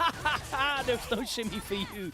He just said late EXDP. Thank you very much. Throw. He's going to throw him again. Can we get another one? Good interruption and the V reversal early. He has to make that count. Otherwise, he will activate and try and back throw him. He did. I really like that challenge from Will Tupac as well. The fireball, the X5 was only +1 on block outside of V-trigger. Immediately press that 3 frame. So the worst thing to do is a trade. He's going to be big. He's going to finish the whole combo here. Yep. Tornado Spinner. Good damage there for 30%. He's out straight away. There's the V reversal. Get back in that corner. Throw Walk again. up, throw up, -2. Punish. That was too big. I'm not sure. Hard reads. Yeah. He hasn't really shown that he's willing to check the EX run, right? So, so to make the hard read into the tackle, I'm not sure that was the time yet, because he hasn't shown a pattern of muscle memory of I have to challenge this year. I think because, again, these guys are pretty familiar with each other anyway. I'm not sure how often they bump each other in tournament, but usually what people do is they let Will Tupac do the run, and they'll pick an opportunity for him to commit to the tackle, which is exactly what happened there. That makes absolute sense. I have to say, though, Junior Leo's going for that back medium punch quite a lot, especially in situations when he's minus, so he's looking for interruptions and delays. Tupac would certainly benefit from just closing the door on these strings and making sure it's tight. He had to block that. Good thing he didn't try to anti-air there. He would have crashed. Does she still have the problems with her anti-air kicks? I think so. I rarely see it, especially from Will Tupac. One thing people don't do enough against him is exploit his anti-air game. They played it safe, and he's trying to activate off the EX run again. There it is. He loves that. He won't activate any other way unless you force him to. It's a really great activation. Look at the corner carry. One throw and you're there. There we go. Backdrop. Low, and he respected it as well. What has Junior Leo got? Stealing frames. Okay. Is he going to heavy Tatsu? No, he's going to wait. Bro, we're in CPT top 16 winner side. I don't want to see no V-trigger heavy Tatsu. I don't know. There's the chip. Thank you very much. Damn, they did a little bit more than I expected. If anyone knows, it was him. And that puts Junior Leo calculated perfectly by Junior Leo. You know, I'm going to be honest with you. Outside of the flipper shot, the fireball gameplay, the only real time Will Tupac's been able to get going is through the V-trigger activation. That's literally it. Okay, pressure being applied. That's a fake string. Go low. The bar doesn't really see anything for it at all. Looks for the step kick as an anti-air. Does he get it? No anti-air. See, Will Tupac was an anti-air, not with his character. Oh no, I'm pretty sure that had to be a DP. Input error. That was so late. Oh! Please make this count. Is he going to stun him? He's going to go and stun him. Yeah, he's going to stun him. I like just taking the stun rather than risking it all on a reset because... Speaking of the devil, wrong fit. Damn, that back throw did so much! Come on! Oh! He slid in his face again. That was how we lost the first game. He really wants to close it out. Do you know that's a pretty fast down forward light kick though. With punish, that with crash immediate punch activate, she was dead. That was it. Game over. Do you think Will Tupac knew that? I don't. All right, it's going to cancel to the fireball. No punish there because Lucia actually can't do anything from that rage. Good anti-air there from. Again. V reversal. That's a really good time to V reversal as well. Ken's definitely plus when he walks up there. And it's because she's in an airborne state when she does the kick, so. Okay. Yeah, because normally you don't have the frames to walk up, but because it's a knockdown because of the airborne state, absolutely he a great jumped time. There and again. He could have actually linked CA after that crouch and medium punch and closed out the whole set. But he's definitely not thinking about that right now. No, come on, bro. Late DP. Oh, that's right. He was definitely not thinking about that. Third time's a charm. Junior Leo closes that set out 2-0 and advances to top 8 tomorrow on the winner's side. And sad news for Vega Patch. It is going to be Fang versus Ken. Junior Leo certainly will be studying the archives of that one. There's a lot of tech that you can use in that matchup that makes Fang very sad. I think one thing that really stood out to me about Junior Leo's gameplay against Will Tupac just now was one of the things Lucy is very good at doing is catching you off guard, walking forward, catching you with the V-skill kicks, or even the down forward light kick, the slide as he tried to do. Junior Leo tried to make sure he countered with his own step kick for a couple fireballs, make sure he applied the pressure, which was really interesting. And then obviously when he got him in the corner, you were looking at two characters that have incredible corner games, right? But we saw Ken's be more superior in this matchup over Lucia. And like I said, to reiterate, Will 2-Pack didn't really get started outside of V-Trigger, except with the fireball. That really was the only way in which he was able to get anything running there. Junior Leo just wasn't biting on those low forwards into the flipper shots at all. And like you said, the ranged flipper shots didn't really get anything going as well. I think Ken can even DP through a lot of those at some of those ranges also because of the range of heavy DP, which is beautiful this season. Looks quite tough for Lucia. Will 2-Pack, one of the best Lucias in the world, and Junior Leo got the job done very, very efficiently. So that is the first half of the winner's side of this top 16. It's nice to be able to see winners bracket again, isn't it? Damn, would you believe you were locked into that for a month? You were. Yeah. 2 weeks for me, a month for you. Excellent stuff. Winners and losers, ladies and gentlemen. Speaking of winners, Mr. Crimson has to be one of the biggest winners in the French FGC over the last couple of years. He has had an astronomical return. I'm not going to say rise. I was about to say rise, but he's had a return to form because his form, as we mentioned at the start of Street Fighter V, was excellent. He had the Laura and the Dulcim at the very start and put in a lot of work. He won the first CPT event ever in the world out there. I think it was in Lyon, actually, in his hometown. It might have been Cannes. Cannes winning place, 2016. It's all the same to me. They're just French towns with bad food. But he won the first event, and you can never take that away from him. But he has also now, over the last... For me, talk to me. In terms of players during the pandemic era, yes, Mr. Crimson's level up has been incredible. You know, putting it mildly, the consistency in his online performances, where he's got top threes over and over and over again. You know, his performances in CPT events, culminating, of course, in his performance offline in the Red Bull Kumite with a victory against Idom, who's probably one of the most informed players in the world at that time. Yes. Hugely impressive to me, and Mr. Crimson has made the most of this lockdown. Of course, you know, he's a free agent now, but he had the support before of AS Monaco, alongside Killzoo on the same team, and he's really just become a real terror. He literally said, when everyone was doing the transition to PC, and some of us were unsure, he made the transition. He told lots of players, especially in the French community, said, "Look, dude, come on over. It's better here. Smoother experience.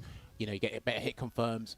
It's smoother, everything, right?" And then more people start transitioning. He said, look, he even told me as well, he said, ever since I transitioned over to PC, I've had a lot more fun with the game. He loves his competition anyway. But when he transitioned over to PC, you know, he was grinding Dowsing more. He picked up Colleen and G before the changes. And then obviously this version, he picked up Rashid. He's been grinding. And as Logan said, there's consistent online performances, which helped him elevate to that new level and helped him win the Red Bull Kumite 2021. And again, he's still here. He had a not too bad performance in the Inter World Open Regional Finals, came fourth in the Regional Finals for the EU West. But again, he's here to try and make a stamp, try and qualify for Capcom Cup. But speaking of which, let's see if he's got a win quote for us. Come on, guys, give us something good. We can be proud of. Mr. Crimson's a super nice guy. This is definitely going to be boring. My first match is not easy. My first match is not an easy one. I don't like first to two versus my training partner. Akainu knows me and knows the matchup, but I'm confident. That is a very fair statement. Okay. I like that he's acknowledging as well, you know, the threat that Akainu is, because I think on the world stage, people might not be as familiar with Akainu.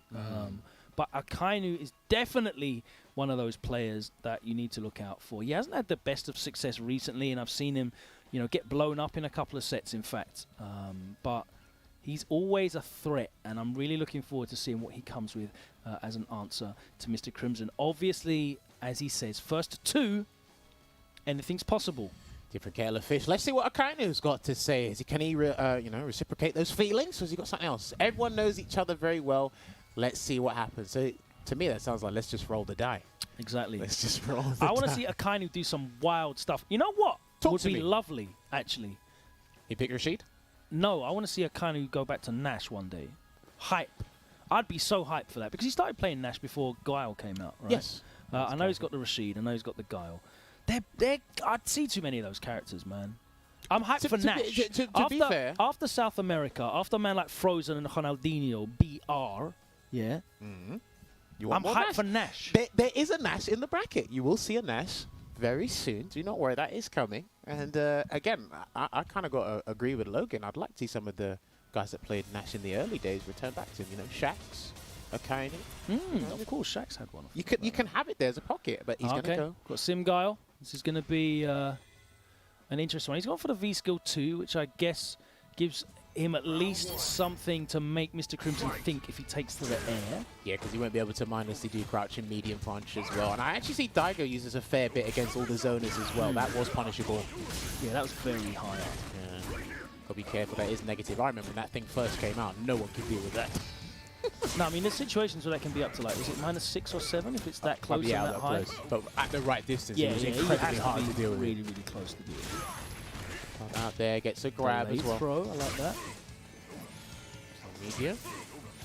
Yeah. Substantial life lead here for Crimson, not going to overextend at the moment. Like I said, these guys know each other insanely well.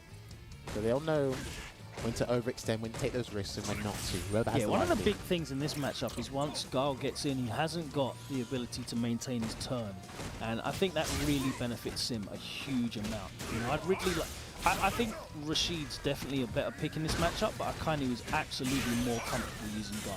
Sometimes it's comfortability over, like, I just think he has trouble, like, maintaining his turn as he absolutely punches the bejesus out of him in the corner. And you know, it was through a jump. Everything hit. That was through a jump. Literally everything hit. Here we go. All right. Gets a flash kick on the float. Good break there from Crimson. Going to turn into a bazooka knee. I don't think that was +1 on block. But he's going to maintain this corner positioning anyway. Gets another bazooka knee. Good challenge there from Mr. Crimson. His challenges on defense are exceptional as well. He really knows. And I remember Punk and a few other players were telling me about this. Is like, you really have to know when to press that stand jab, when to press that crouching jab on defense. It's a big deal. It can be an absolute game changer. CA is available, but he's not going to spend it early. I lied to you, or he will do it. Can you get the roundhouse after this? Okay. Whoa, that was delightful. Obviously, flash kick doesn't care what side you're on. Sweep him. Okay. No! That had to be jab into boom activate, right? Yeah, probably. Yeah. You didn't want that jab into raw activate, not a thing. Fortunate there for Crimson. I do think if he's peppering away with those stand medium kicks, I think you can try and risk a sweep there. The only thing he's going to do from that range is press medium kick again. Try and get the crush counter, you know? He's just going to walk forward. Okay. There's that float.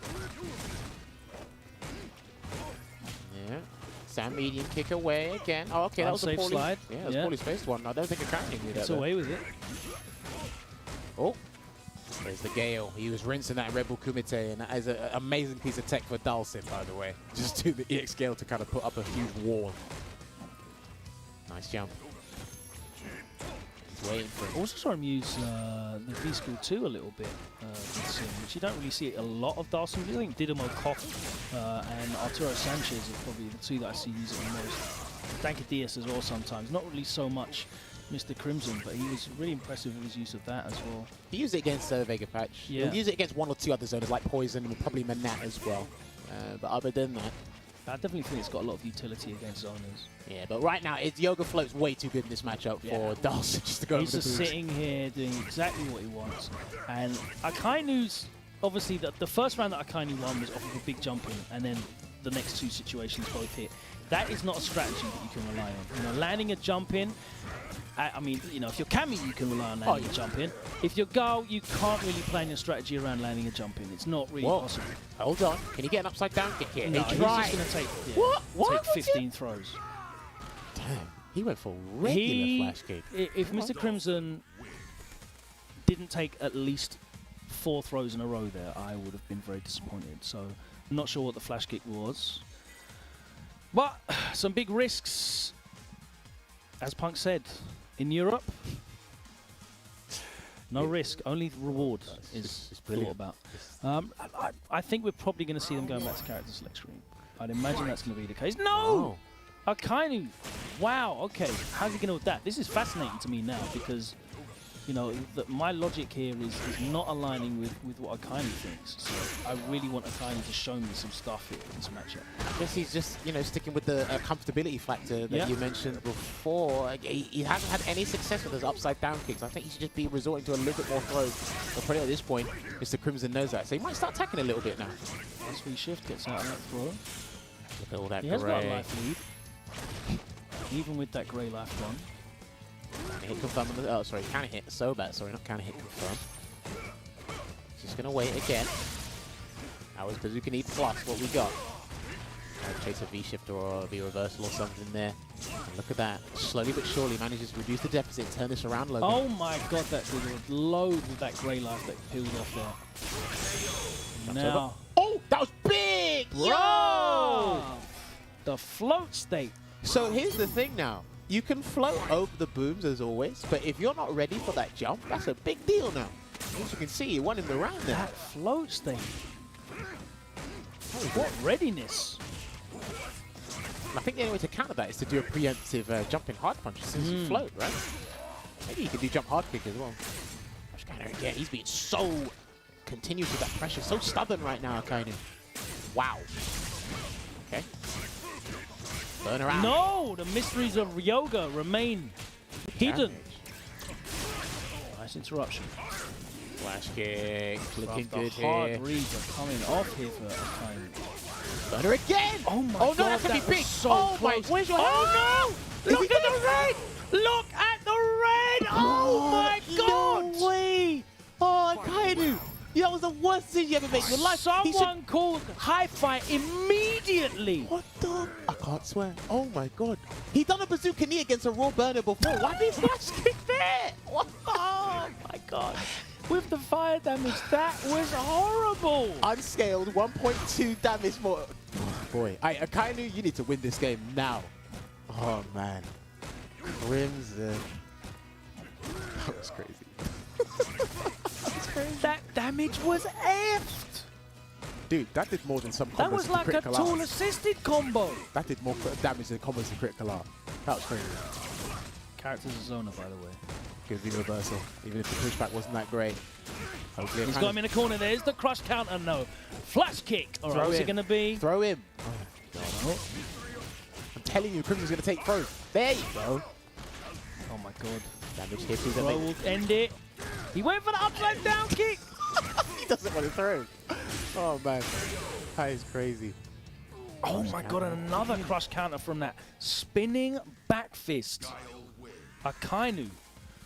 The mental guard break was not effective. He was able to bring it back after that combo. That's very, very impressive from Akainu. And I have to say, you know, Mr. Crimson's zoning is proving to be not effective at keeping his training partner out. Listen, that combo there, and for Akainu to bring it back and not be deterred, literally, in my mind, he literally said, cool story, bro. And I'll still win it here. But yeah, no one's swapping characters. That's really interesting to me. You know, no one swapped characters and I don't think there's a reason for Crimson to swap. And obviously, Akainu, as we mentioned, he just must feel more comfortable. They've got a lot of reps of this in. If someone's your training partner, then you definitely know everything is that there is to know about the matchup. That was a punish on the jump light punch, by the way. That Supi did, because not much blocks done. He was still landing, so. I think Mr. Crimson's he's been taking too many crush counters. He has. He's really afraid of that. Yeah, the back boost. Good jump out there from Akainu. He's probably going to be looking for another jump. It's great that character that has a spinning back fist also has a back fierce that is not the spinning back fist. Yes. A tongue twister, if ever there was one. Let's see if we can try and sweep again. What is that called, by the way? Which one? The duck that. Or back hard punch or forward. It's called spinning back knuckle, I think it's called. No, oh, the back fist? Oh, no. Okay, that's different. See, look, I mixed you up. I thought you were talking about forward hard. No, not the back fist, the back fierce. Oh, man. Takes the throw. There we go. But the thing is, after that throw, you're back to medium range, yes. Can't get anything do you know what? He should have saved that. And then he gets an upside down kick. The upside down kick hits. There you go. It's called burn straight, by the way. Burn straight. I knew it was called that as well. That was in my brain. Oh, raw jumping. This is big for Akainu. It should be so big he can beat Mr. Crimson, his training partner here. Oh, he's ready.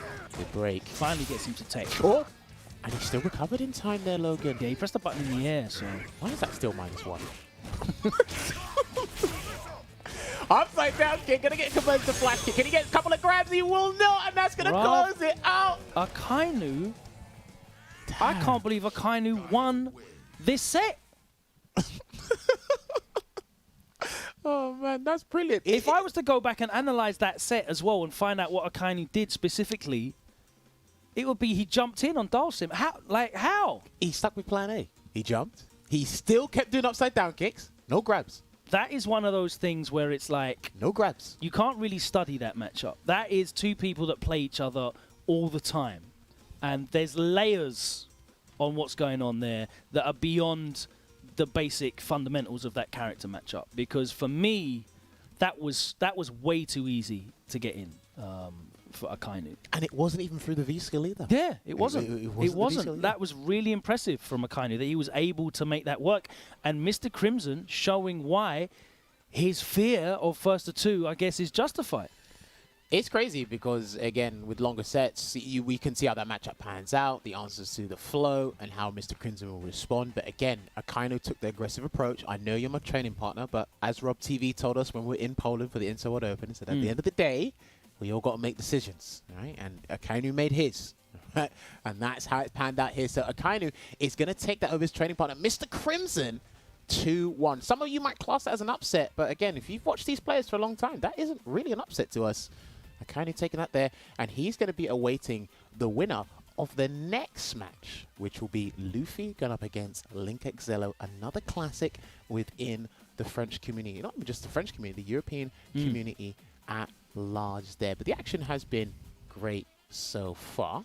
Again, I want more people around the world to know about the French scene and the Spanish scene. Unfortunately, like Logan said before, no Portuguese players. I think 1 or 2 did enter, but they couldn't make it as far as the top 16. And Portugal has previously had, a strong community. There's, I feel like the way about a couple of countries in Europe, across Europe, that previously we've seen a lot more from. I'm really happy to see Spain start to come through once again, because in the days of Street Fighter 4, Spain was very active. They had a lot more players, a lot more traveling players as well, attending a lot of the larger ranking events, larger regional events in Europe, but not so much these days. But it's great to see countries expanding again and coming back into the fold, so to speak, alongside countries like Germany who have done really well. And actually, Germany are actually really stamping their mark across a number of games at the moment. So it's good to see that. But I know Spain are definitely growing. I know that, specifically in Barcelona, shout out to Sharon and all the BCN crew out there, been putting on events, specifically online events, and getting really good turnouts for Street Fighter. Across a number of other games, but the Street Fighter community is definitely growing. There's a lot of new players coming through, and I hope to see those guys in the near future. For sure. Now, I believe, if I'm not mistaken, we are going to be taking an esports break. Let's pause for the cause. Yes. So when we do that, but before we do that, guys, do not forget, there's tournaments happening around the clock. So if you want to be, for our North American fans, do not forget, head on over to compete.playstation.com and learn more about the summer win-a-thon that will be happening soon. Head on over to that link to check it out, because again, got a lot of tournaments still happening around the year, Logan, and I want more of these guys to be entering and checking out how they can win some awesome prizes. Yeah, got another month to go on this, ending on August the 31st, so no excuse. If you're tuned in now, good morning in North America, and hopefully you guys can get involved and get online as well. You have seen some of the amazing artwork on stream from the Capcom authorized mobile game Street Fighter Duel, which is now available for download in China, and a global version is also coming soon, so you'll be able to play that anywhere in the world. Follow Ryu, Chun-Li and others to explore the mysterious organization, experience the classic stories of all your fighters, and recall your memories of the original Street Fighter. Counter, stun, combo, super, an impressive array of fighting elements, and the innovative multiplayer combos offer you a new battle experience challenging your strategy and control. A variety of PvP gameplays and tournaments with in-game rewards will definitely inspire you to fight. The arcade legend is reborn on mobile platforms. Download Street Fighter Duel now and join the journey within millions of players to find out who is the best fighter. Currently only available for download in China, but a global version will soon be on its way. Yes, and of course, and one last thing as well. Oh, I can't wait for this. We got some big news that came a couple of days ago, and 3 days from now, there will be another update brought to you by the Street Fighter team over in Japan, bringing you the Summer Update 2021. Shout out to a man like Mats. Make sure you tune in and get all the latest info. All you guys, if you signed up to the co-streaming program so you guys can stream it and give the opinions to your own fans yourself, please do so. It is going to be happening August 3rd, 3 p.m. PDT. 1 hour of the latest info. You got your Aura, your Akira, and more. I don't know what more is. It could be a weird dude. It could be a weird dudette. Is it going to be an announcement? Something. Who knows? Or they might announce the announcement of the announcement. It could be something, but make sure you tune in. It might be a balance patch that exclusively nerfs poison. That would be great. We would all cheer for that. You can find out, though, because it will be happening exclusively on Twitch, on the Twitch gaming page, and Capcom Fighters as well. Shout out to my guy, Vicious and Tasty Steve as well. Looking forward to that. As I said, coming up August the 3rd. What's 3 p.m. PDT? Is that 11 p.m. UK? Yeah, 11 for us. I'll be up for that, obviously. Can't wait. Can't wait. But you're going to have to wait because we're going to be back on the other side. More action in this France, Spain, and Portugal CPT 1 Top 16. Jammers is going to have a sip of the good stuff there, keep his energy levels up, and I am going to see you on the other side. Don't go anywhere. Time to fly, time to fly. Never give up, we won't retreat. The ones who stand after defeat. So fly, time to fly. Glory waits for those who fight. We unite, we are street fighters.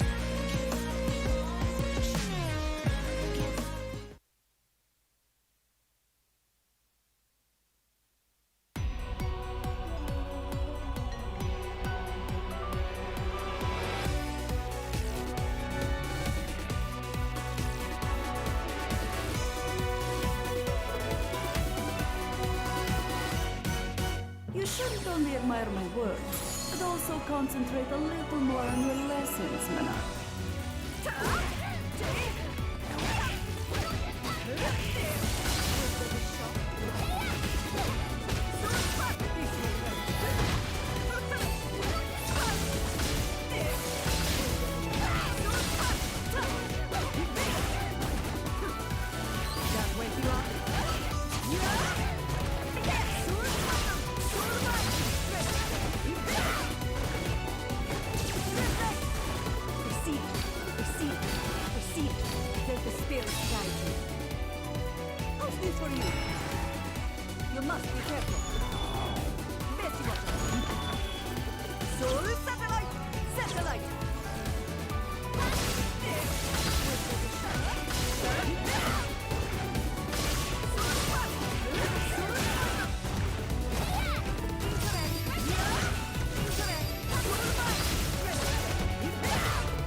What's the meaning of fate? You shall know.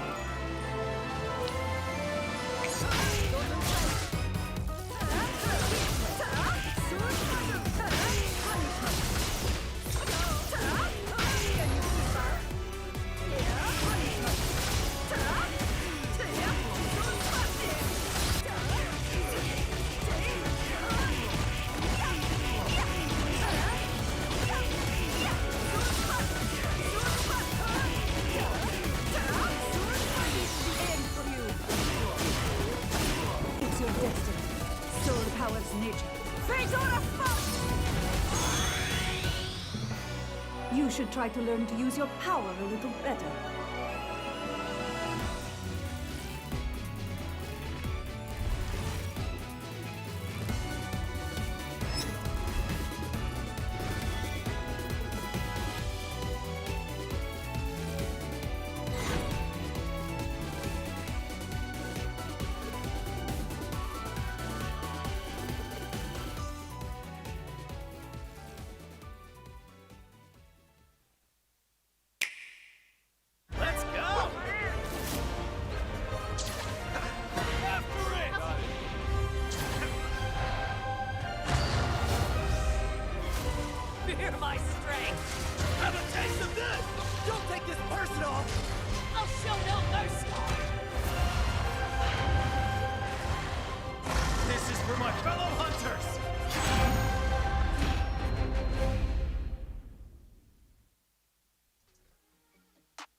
All right, ladies and gentlemen, welcome back to the CPT here for the region France, Spain, and Portugal. We've gone through the first 3 matches here in the winner's side. We've got one more match in the winner's side to determine who's going to be playing in the top 8 there. Myself, Jammers, on commentary alongside Logan.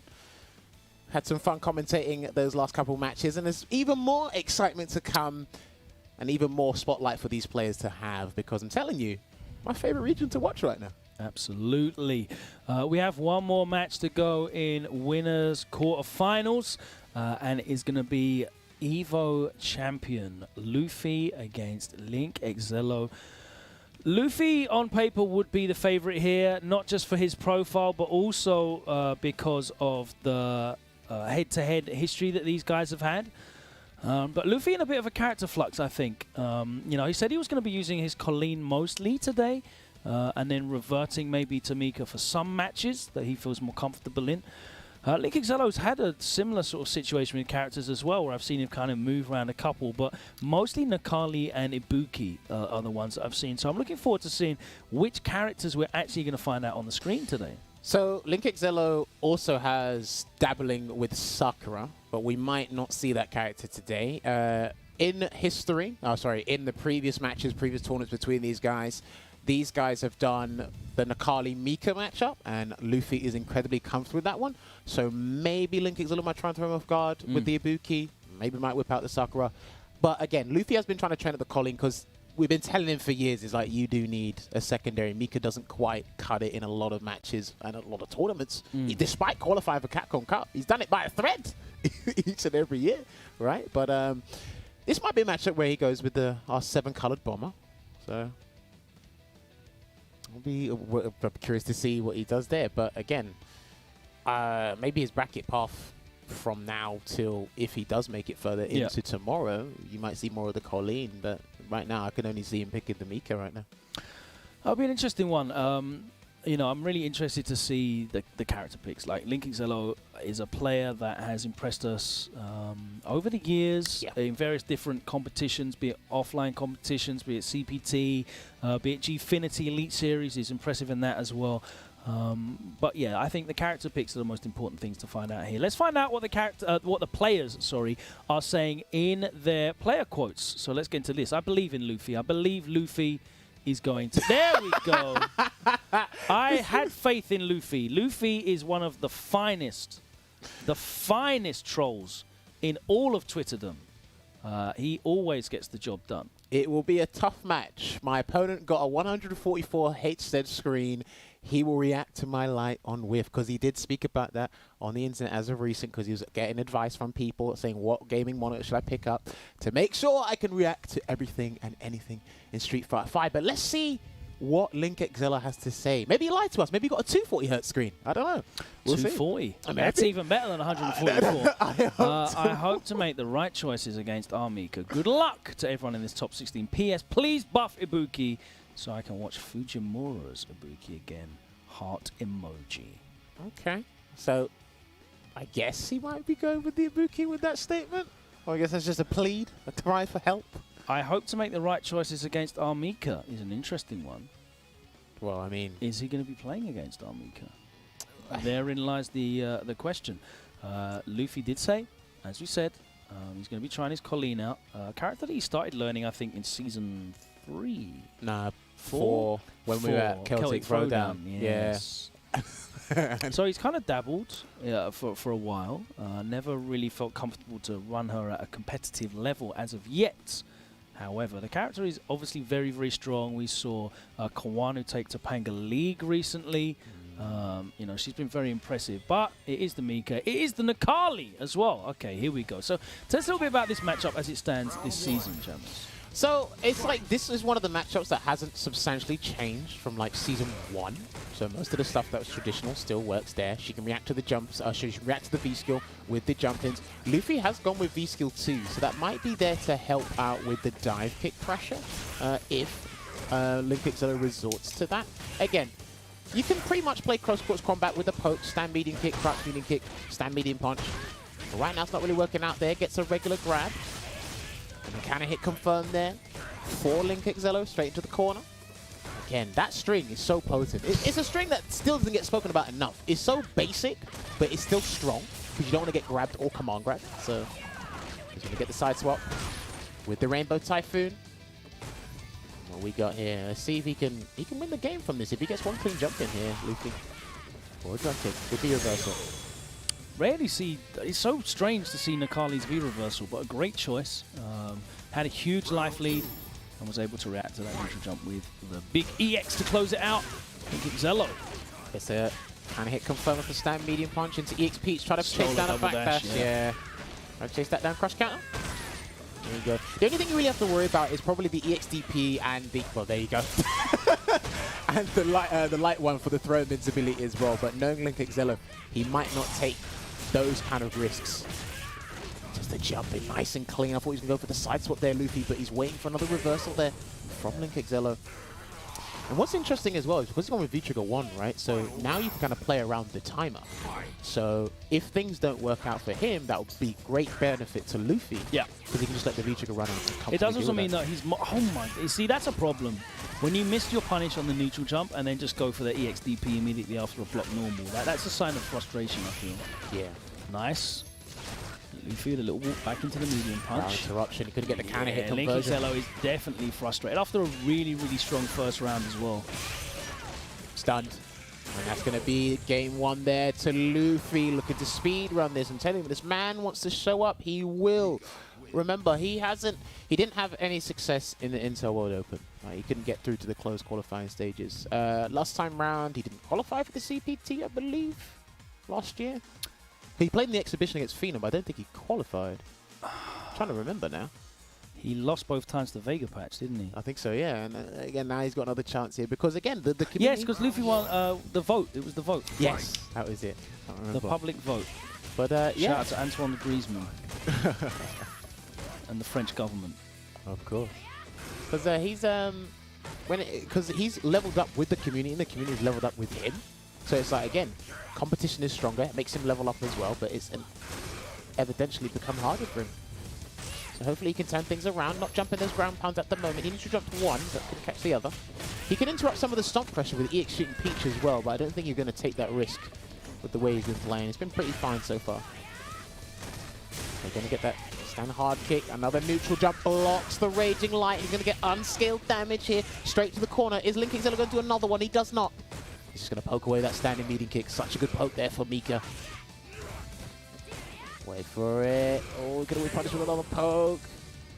Yeah, look at that. Closes it out. And it looks like after that first round from Link Excello, it is looking like this is all Luffy right now. Yeah, he has such a good understanding of this match. I mean, it is mainly through Link Excello playing him so much. Okay. Takes advantage of the negative frames.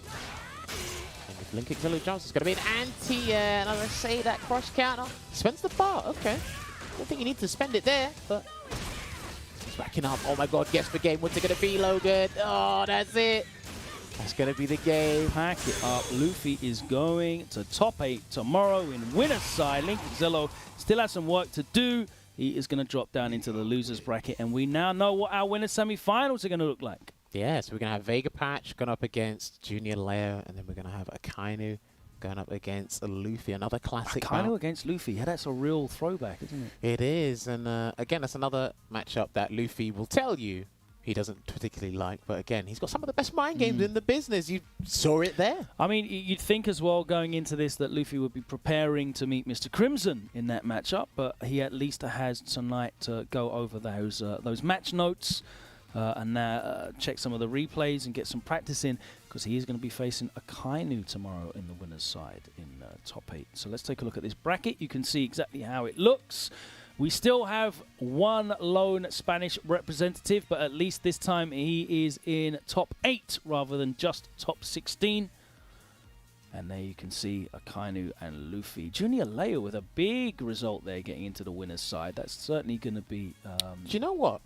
I don't want to speak too early, but he's actually got a good chance bracket-wise. Character-wise, he's got a very good chance there. Because, again, that's Guile and that's Mika. Yep. Right, so I think, plays his cards right, and if he can overcome the huge hurdle, the poisonous hurdle in Vega Patch, I think his chances are pretty big there, Logan. Yeah, I mean, you definitely need to have a lot of practice in all three of those matchups. Well, I think they're definitely decent matchups with Ken. The problem's going to come down to the player head-to-head. You know, they might be favorable character matchups, but I feel like all three of those guys have more experience at the top level of competitive play in terms of big tournaments like these. But Junior Leo certainly overcame one of those experienced names in World 2-Pack, sent him down to the losers bracket there, as you can see. So it is now time for us to commence on our journey through the lower bracket to complete that top 8 for tomorrow. We have 4 names to fill in there on the far right-hand side of your screen, and we have 12 to go from. Yeah, crazy. So all the Frenchmen are in the round 2 right now, the people that just lost their games in the winner's side top 16. But now we're going to start off and go into some more Spanish players from their community. It's going to be a team kill, unfortunately. Yeah, Froze going up against Alex Sieg. Boxer versus Nash. It should be. That's what I'm anticipating. And we got some more juicy matches coming up there for you guys as well. Ilix going up against Zantetsuken. Apopino going up against Lucky Hado. And then we do have Ozin going up against Kills, who's still waiting there. So I did play Alex Sieg in a long set last night because I bumped into him online. I said, I got to commentate you tomorrow, so let me get some intel on you now so we can make it easier to commentate. He's got a very interesting Nash. He's picking the V-Skill 1, V-Trigger 2 loadout. He's pretty stubborn on defense, but if there's anyone who will know how to exploit that, it will be his Spanish compadres, Froze being one of them. And even then, he might have a pretty good chance to kind of run through this losers as well, because potentially Nash got buffed, and there's still that huge unfamiliarity factor with a lot of players. And again, Sobat is like, it's beating a lot of people. The pushback, just the poke in general, full conversions and V-triggers are available. There's a lot of stuff there to work with now.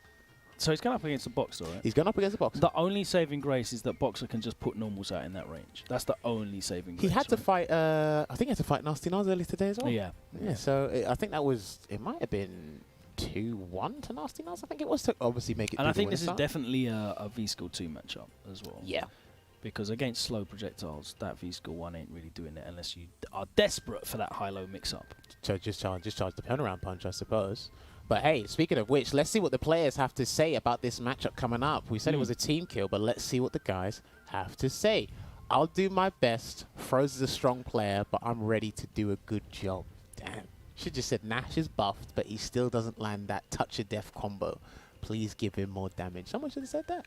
But we do have Alex's Sieg Wingcoat there. So again, he's looking to do a stellar job using a character that is underrepresented, but he's been making that comeback this version of the game. But let's see what Froze has to say about his opponent, Alex Sieg.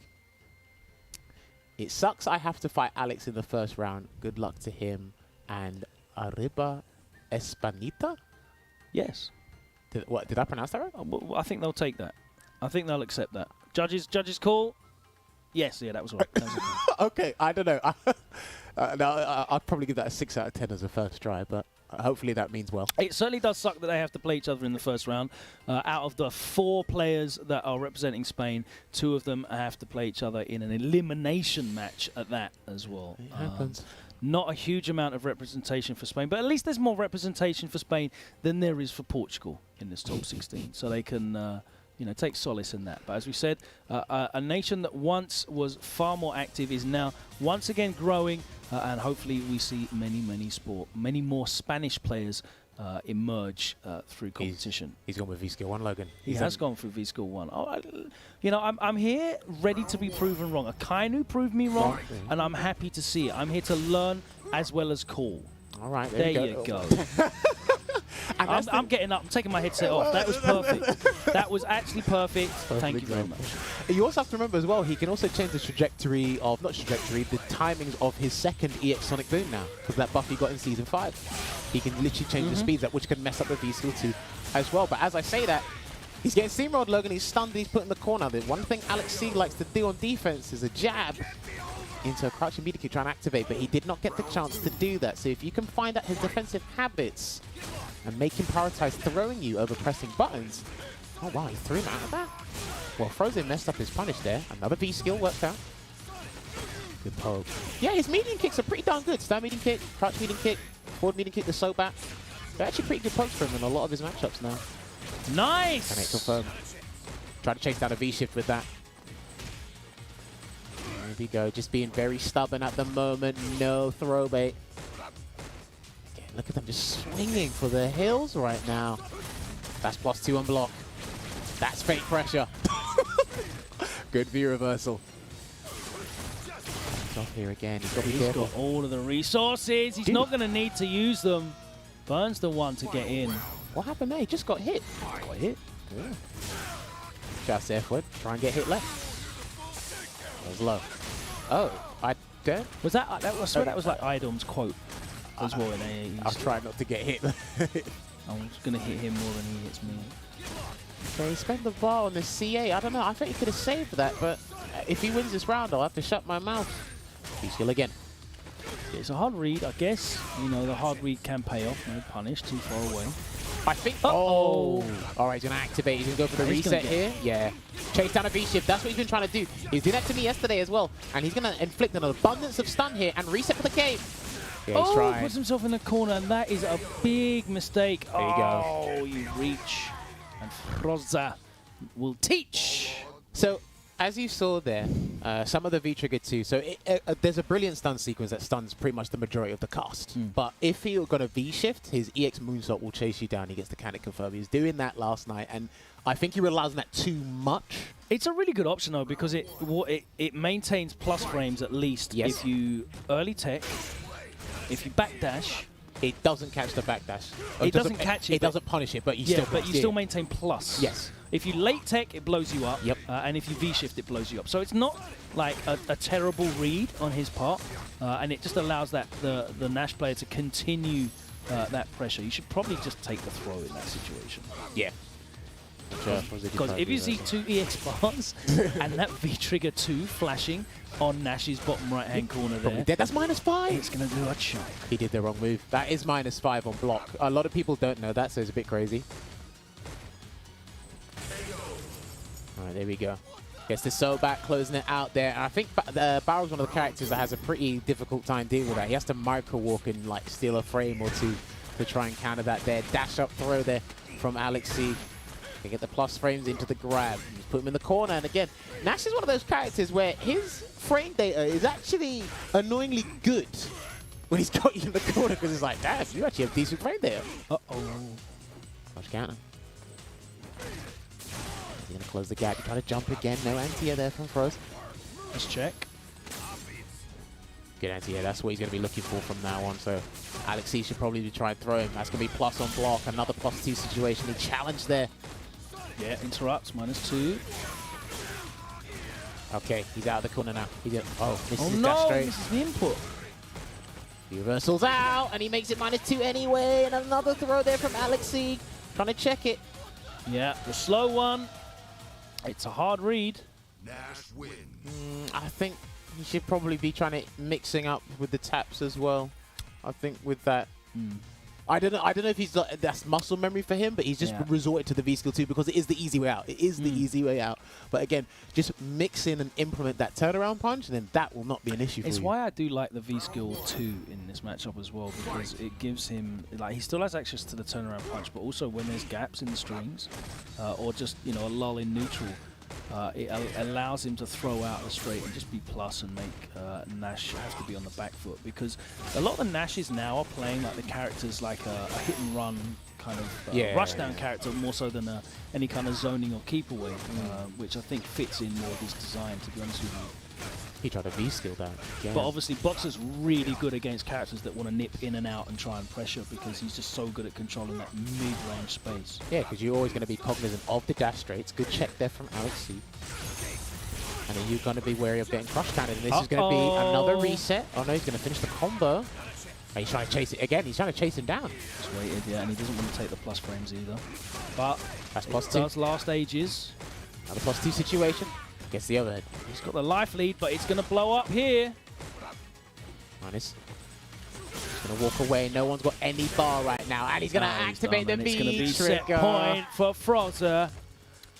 To be fair, that wasn't a bad choice, because he was right at the tip of that. And he was going to build the V-bar to get the V-trigger activation. So he did that. Looking good here. That is -10. Can't punish that. All right, V-Skill gets clipped by the Sonic Boom once again. No punish. That looked like a crouch jab. Probably would have worked from there. There's another Sobat. He's just peppering away with those Sobats, and it looks like Frozen's response is the standing hard punch as a check just in case. I think the Sobat's like -3 or something. So. That's a throw. It's quite active as well, though, so it's really difficult to tell exactly what it is. Oh, he missed it. Dead. Fling! I love that now. I love that. Yeah, so it pulls him in for a combo. It is -5 on block. Alex Sieg actually uses that as a shimmy tool a lot of the time as well. He hasn't done it here yet, because he's been literally focusing on the V-Trigger 2 comebacks. The Sobat. Yeah, look at that. Even then, I guarantee you, if he tries to press like a jab after doing Sobat, he might catch that fierce, but doesn't want to steal frames like that. Yeah, there you go. Crush counter. Nice buffer. The CA's there. If he gets a dash straight into CA, that's it. Oh, man, that was it. That was even a counter hit combo as well. He's trying to activate. Yep, that's plus. The reversal. And yo, he died because Balrog's forward throw does 10 more damage than his back throw. So we'll take that. We'll definitely take that there. Yes, we will. Unfortunately, that is the end of Alex Sieg's run in this CPT for this weekend there. Unfortunately, a team kill for Spain. We have to say goodbye to Alex Sieg, but Frozer does go on, and he will be meeting Link Excello in the next round of this top 16 losers. Next up, we've got Ilix and Zantetsuken. So we're going to get some Gil, I believe. Yes. So as far as I'm aware, because this guy actually he plays with quite a few of the French community, and people in like Salt Mine League when it's on in the chat and some other events as well, they speak up. They're saying like, we don't have any Gils, and then someone goes, no, Zantetsuken's the guy, and it's like, this is the guy. I was like, okay, I'll have to take your word for it because I don't even bump into him online. So I heard he is a specialist. So I'm trusting you in that, because again, if you are a Gil specialist, you have to know your stuff. Be optimal, be stubborn with your lariats, with your crawl kicks, do all that jazz there. Yeah, I definitely want to see some nice auto space traps. I want to see some great conversions. If you make the reads on the parry, I want to see great anti-airs.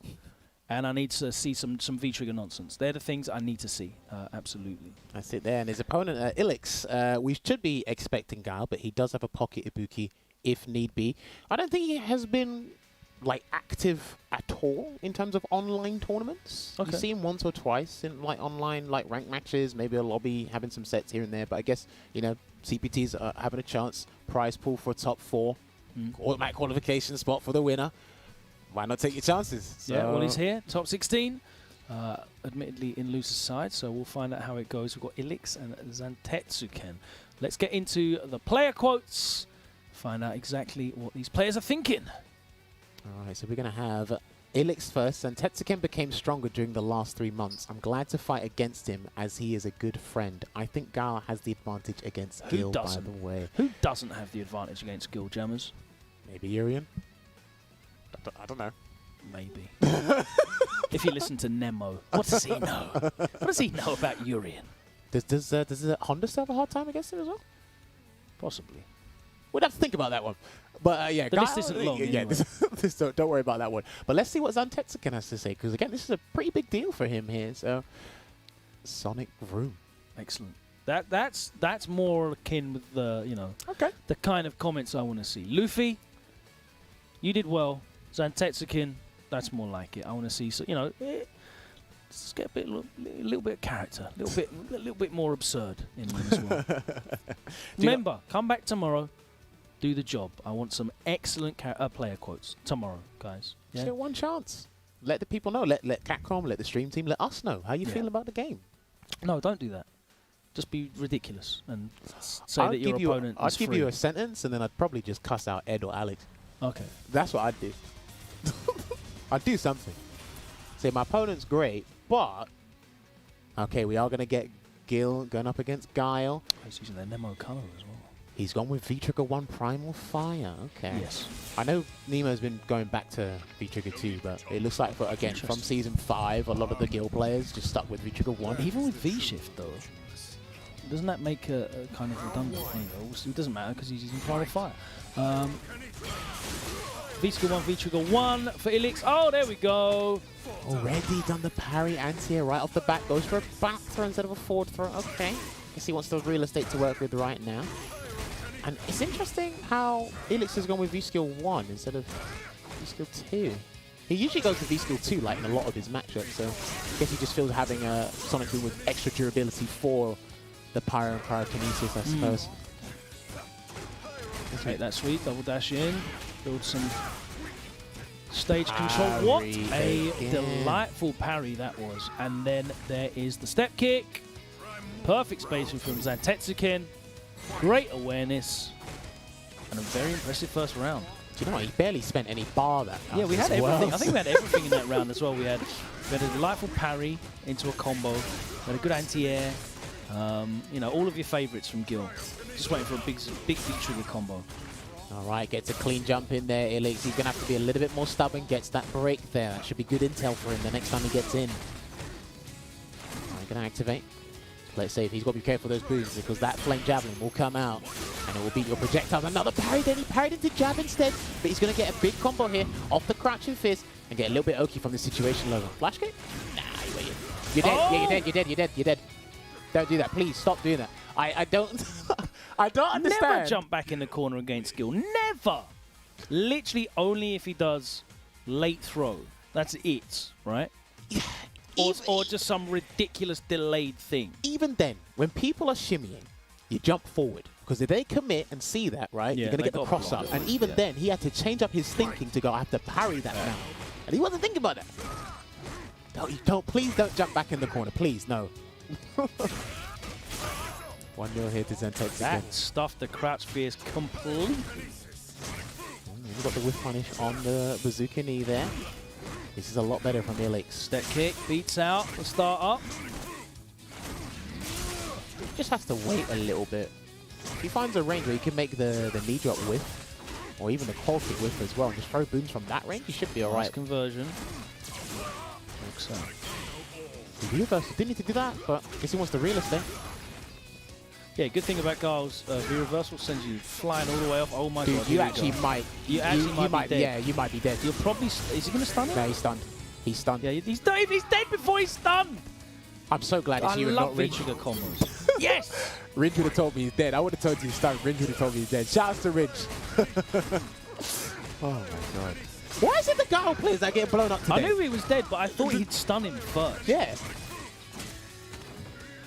It's the Garl players that are suffering in these highlight reels. Come on, man. Flash kick. No, not for you.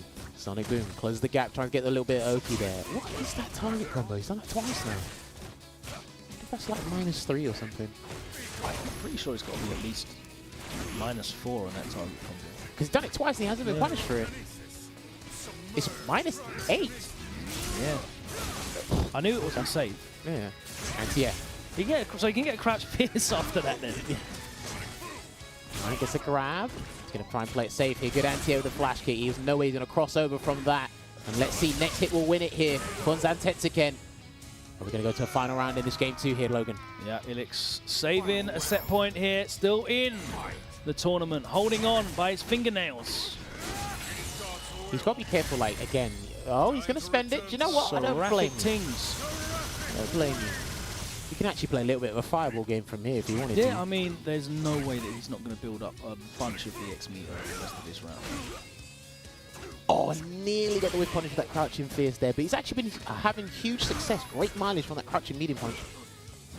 Especially with the frame advantage buff it got from Season 5. Lovely whip punish. Another one as well. Back throw? Yeah, he needs that. And he's out. Okay, throw again. He might need to get a sneaky grab here in a second. Please be careful. Oh my lord. He everything there. Could have CA surely off that. Please be careful. Would that have fallen out because of the flash kick? I'm not sure. Probably not. He was in V-Trigger 1 though. Yeah. So he was going to be the Tempest version. He has to wait till the V-Trigger's gone. He's got to wait till that Javelin's gone, but he's not going to do it. Okay, he's blocked it out. The knee drop, that was plus. Just has to wait. Are we going to one apiece? Oh my god. One jump in will do it! Oh no! Oh! He couldn't do it! Oh, and the boom! Wow, what a tense end to that round. Oh, dude. And you know, in that situation as well, it kind of happened with Will Tupac with the slide earlier against Junior later. Situations where you know you got to be just at that second longer patience. and you don't do it because you want to try and close out the round. Yeah. And that almost cost him the game. It did the throw tech as well. Oh, I dear. saw the crouch fierce come out, and I was like, Do you know, if he did crouch medium punch, I reckon that would have hit. I reckon crouch medium punch would have hit. So we're one apiece here between these two. Someone's going to go home. So back kick. Peppered in the corner, but again, that crouching medium punch didn't work. The lariat, not safe. Stun, racking up. Ooh. There we go. Not looking good. He had a fantastic start here, Logan Zantetsuken Yeah, did. the momentum just swung, and the tempo is completely against Zantetsuken now. He's not controlling what's going on in the neutral. He's not able to get that step kick out. That medium kick's not doing anything. That medium punch, not so much as well. Yeah, somehow Elix has found to adjust his spacing and really take control of the neutral, but I think probably one of the Do you know downsides. what? That's a really good example there. Look, the step kick from Gull beating out the step kick from Zantetsuken. That just shows you the slight difference in the pacing and the timing that's happening now than was happening previously. But he finds himself in the corner. How's he going to fight his way out? That was brilliant. He what might a stun bait. it. Yeah, he's stunned. And now we're going to a final round. We are going to a final round. Finish out this combo properly. End it with the Pyro Lariat. And we were talking about tempo. We were talking about pacing. Zantetsuken with the perfect timing of that anti-air cryokinesis. Good flash kick to answer the knee drop there. And another upside down kick here. He's going to pile on the aggression, but good check there from Zantetsuken. Can hit confirmed. Again off the crouching medium punch. So he's looking for that. He's really fishing for that. No need to activate. Oh boy, they're swinging for the hills right now. He needs a flame javelin or something. Only for 10 seconds. No bait on the flash key. He's really looking for it, and that's why that forward jump came out there from Elix. Uh-oh. Too far. Oh, I my lied. God. Oh, it didn't link. Ooh, ooh, dude. He's still got a little bit left. Oh my God, you got to work with this. Oh my word, he's full screen. This is big. But he's still flash kicked there. I can't believe it. Please, if he dashes in, you can't even block. Oh, he did! That could have been upside down kick! Oh, dude, he's got one bar. Stuff Please respect it. Please respect it. He's not going to have it. He still jumped. The patient wasn't there. And Elix, after being set point down, drags it all the way back. And he is the one who advances, eliminates Zantetsuken's Gil from the loser's side. And it looks so good. In that opening round, it looks so good for Zantetsuken. Great adaptation from Elix. And just a lack of patience, I think, there from the Gil player. Do you know what's crazy? Because the round that took it to the one that Elix won in that final round there, right? The round before that, he'd done the exact same thing. He jumped and it was blocked. Yeah. So I actually don't blame him for trying to do that. He also again. jumps and just beats something clean as well. I think he likes jump fierce, and he just beat something clean on the way in the round before that also. But yeah, you can't just expect to be able to jump in on Guile. It's not a reliable strategy. And he was having a lot of success on the ground. He just needed to work out the adaptation to the timing. But it is difficult. 2 out of 3 is very difficult to sort of work out how your opponent's changing their timings up and changing their neutral game up on reaction to getting blown up the way in which they were in that first round by Zantetsuken. But Elix advances, and he has the pleasure of facing Mr. Crimson. He's got to fight another Guile there. So it's another Guile. I'm sure it is going to be a different story than it was against Akainu, but we will find out as we advance through the bracket. Yeah, for sure. And just quickly before we move on, I think removing the V-trigger element, I think Gil playing catch-up is very dire in a lot of those matches, and we saw that there before Zantetsuken was able to take it to final round. It was pretty lackluster for him and uphill for the most part before the V-trigger came in. He had huge success with crouch and medium punch, the bust from that, coral kick the bust from that as well. Like you said, just that find a bit of patience when it really matters was unfortunate there for him. So he's bowed out of the tournament. Thank you for joining. Thank you for playing. It was great to see a little bit of Gil. Yeah, definitely. I really enjoy it. I really enjoy seeing Gil in the bracket. Of course, we've seen a couple of them recently in CPT, a couple of them in the Intel World Open as well. And it's nice to have one on the screen today. We've got a nice big, we've got a nice big V-trigger combo at least as well, didn't we? So. But yeah, it's about time now to take another pause for the cause. But we must also remind you that if you're watching us in North America, and I know so many of you are, hello, good day, good morning, make sure that you sign up and get involved, because it is compete.playstation.com. PlayStation tournaments are running all through the month of August. an abundance of events for you to get involved with. If you're watching here and you want to start your journey as a competitive player, you're enjoying the action here, and you're based in North America, as I said, then you have got the opportunity to do so with PlayStation Tournament's Summer Winathon event, which is going on until August the 31st. Please visit compete.playstation.com.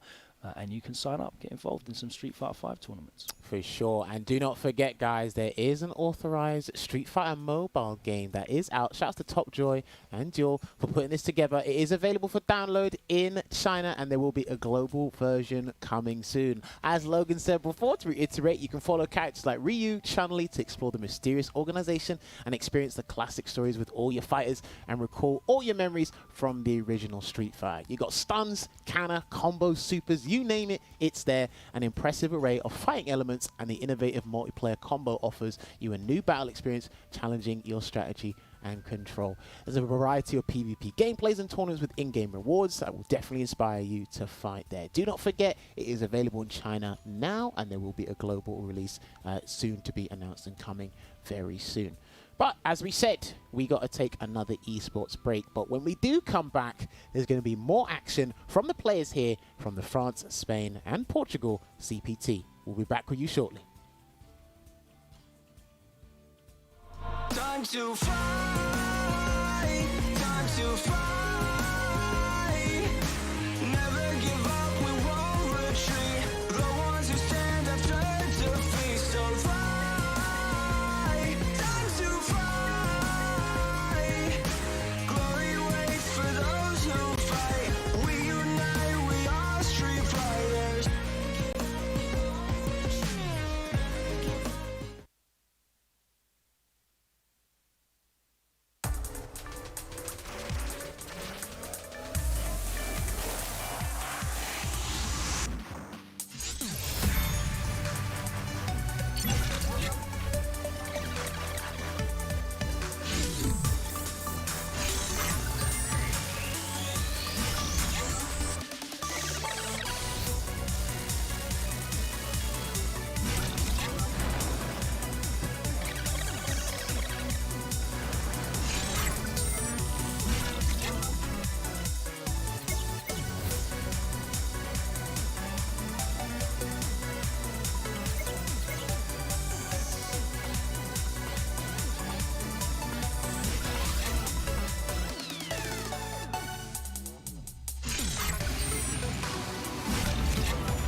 Can't start the show without star. Main event! Line it up. What a power to the earth! See what I'm really made of. Uh-oh. Pleased to meet you. The honor was mine. I'll settle this.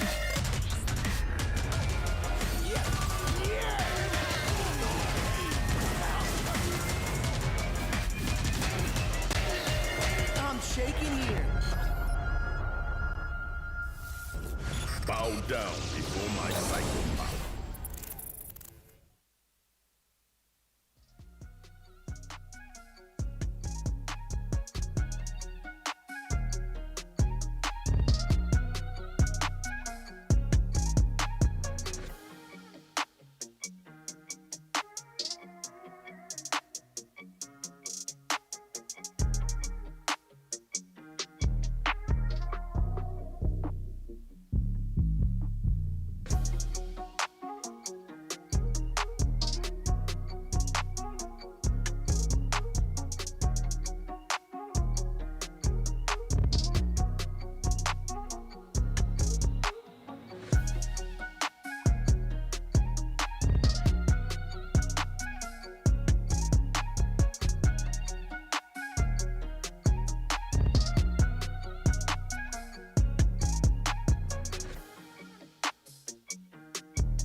Welcome back to the Capcom Pro Tour. France, Spain, and Portugal won. We are advancing through the losers bracket at the moment. We've already determined who we will be seeing tomorrow on the winner's side. And now we are working through the 12 remaining players to find out the last 4 that will be making up that top 8. We've already had to say goodbye to Alex Sieg and Zantetsukin.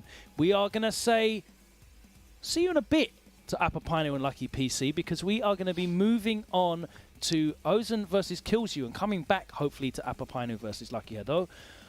Ozen, tell me a little bit about this player, because I don't really know a great deal. So he's been substantially improving throughout the pandemic season, just like Mr. Crimson did. I think he's one of the players that definitely Mr. Crimson encouraged to play a bit more and improve. He is a PC player as well, using that Akuma, specializing in that.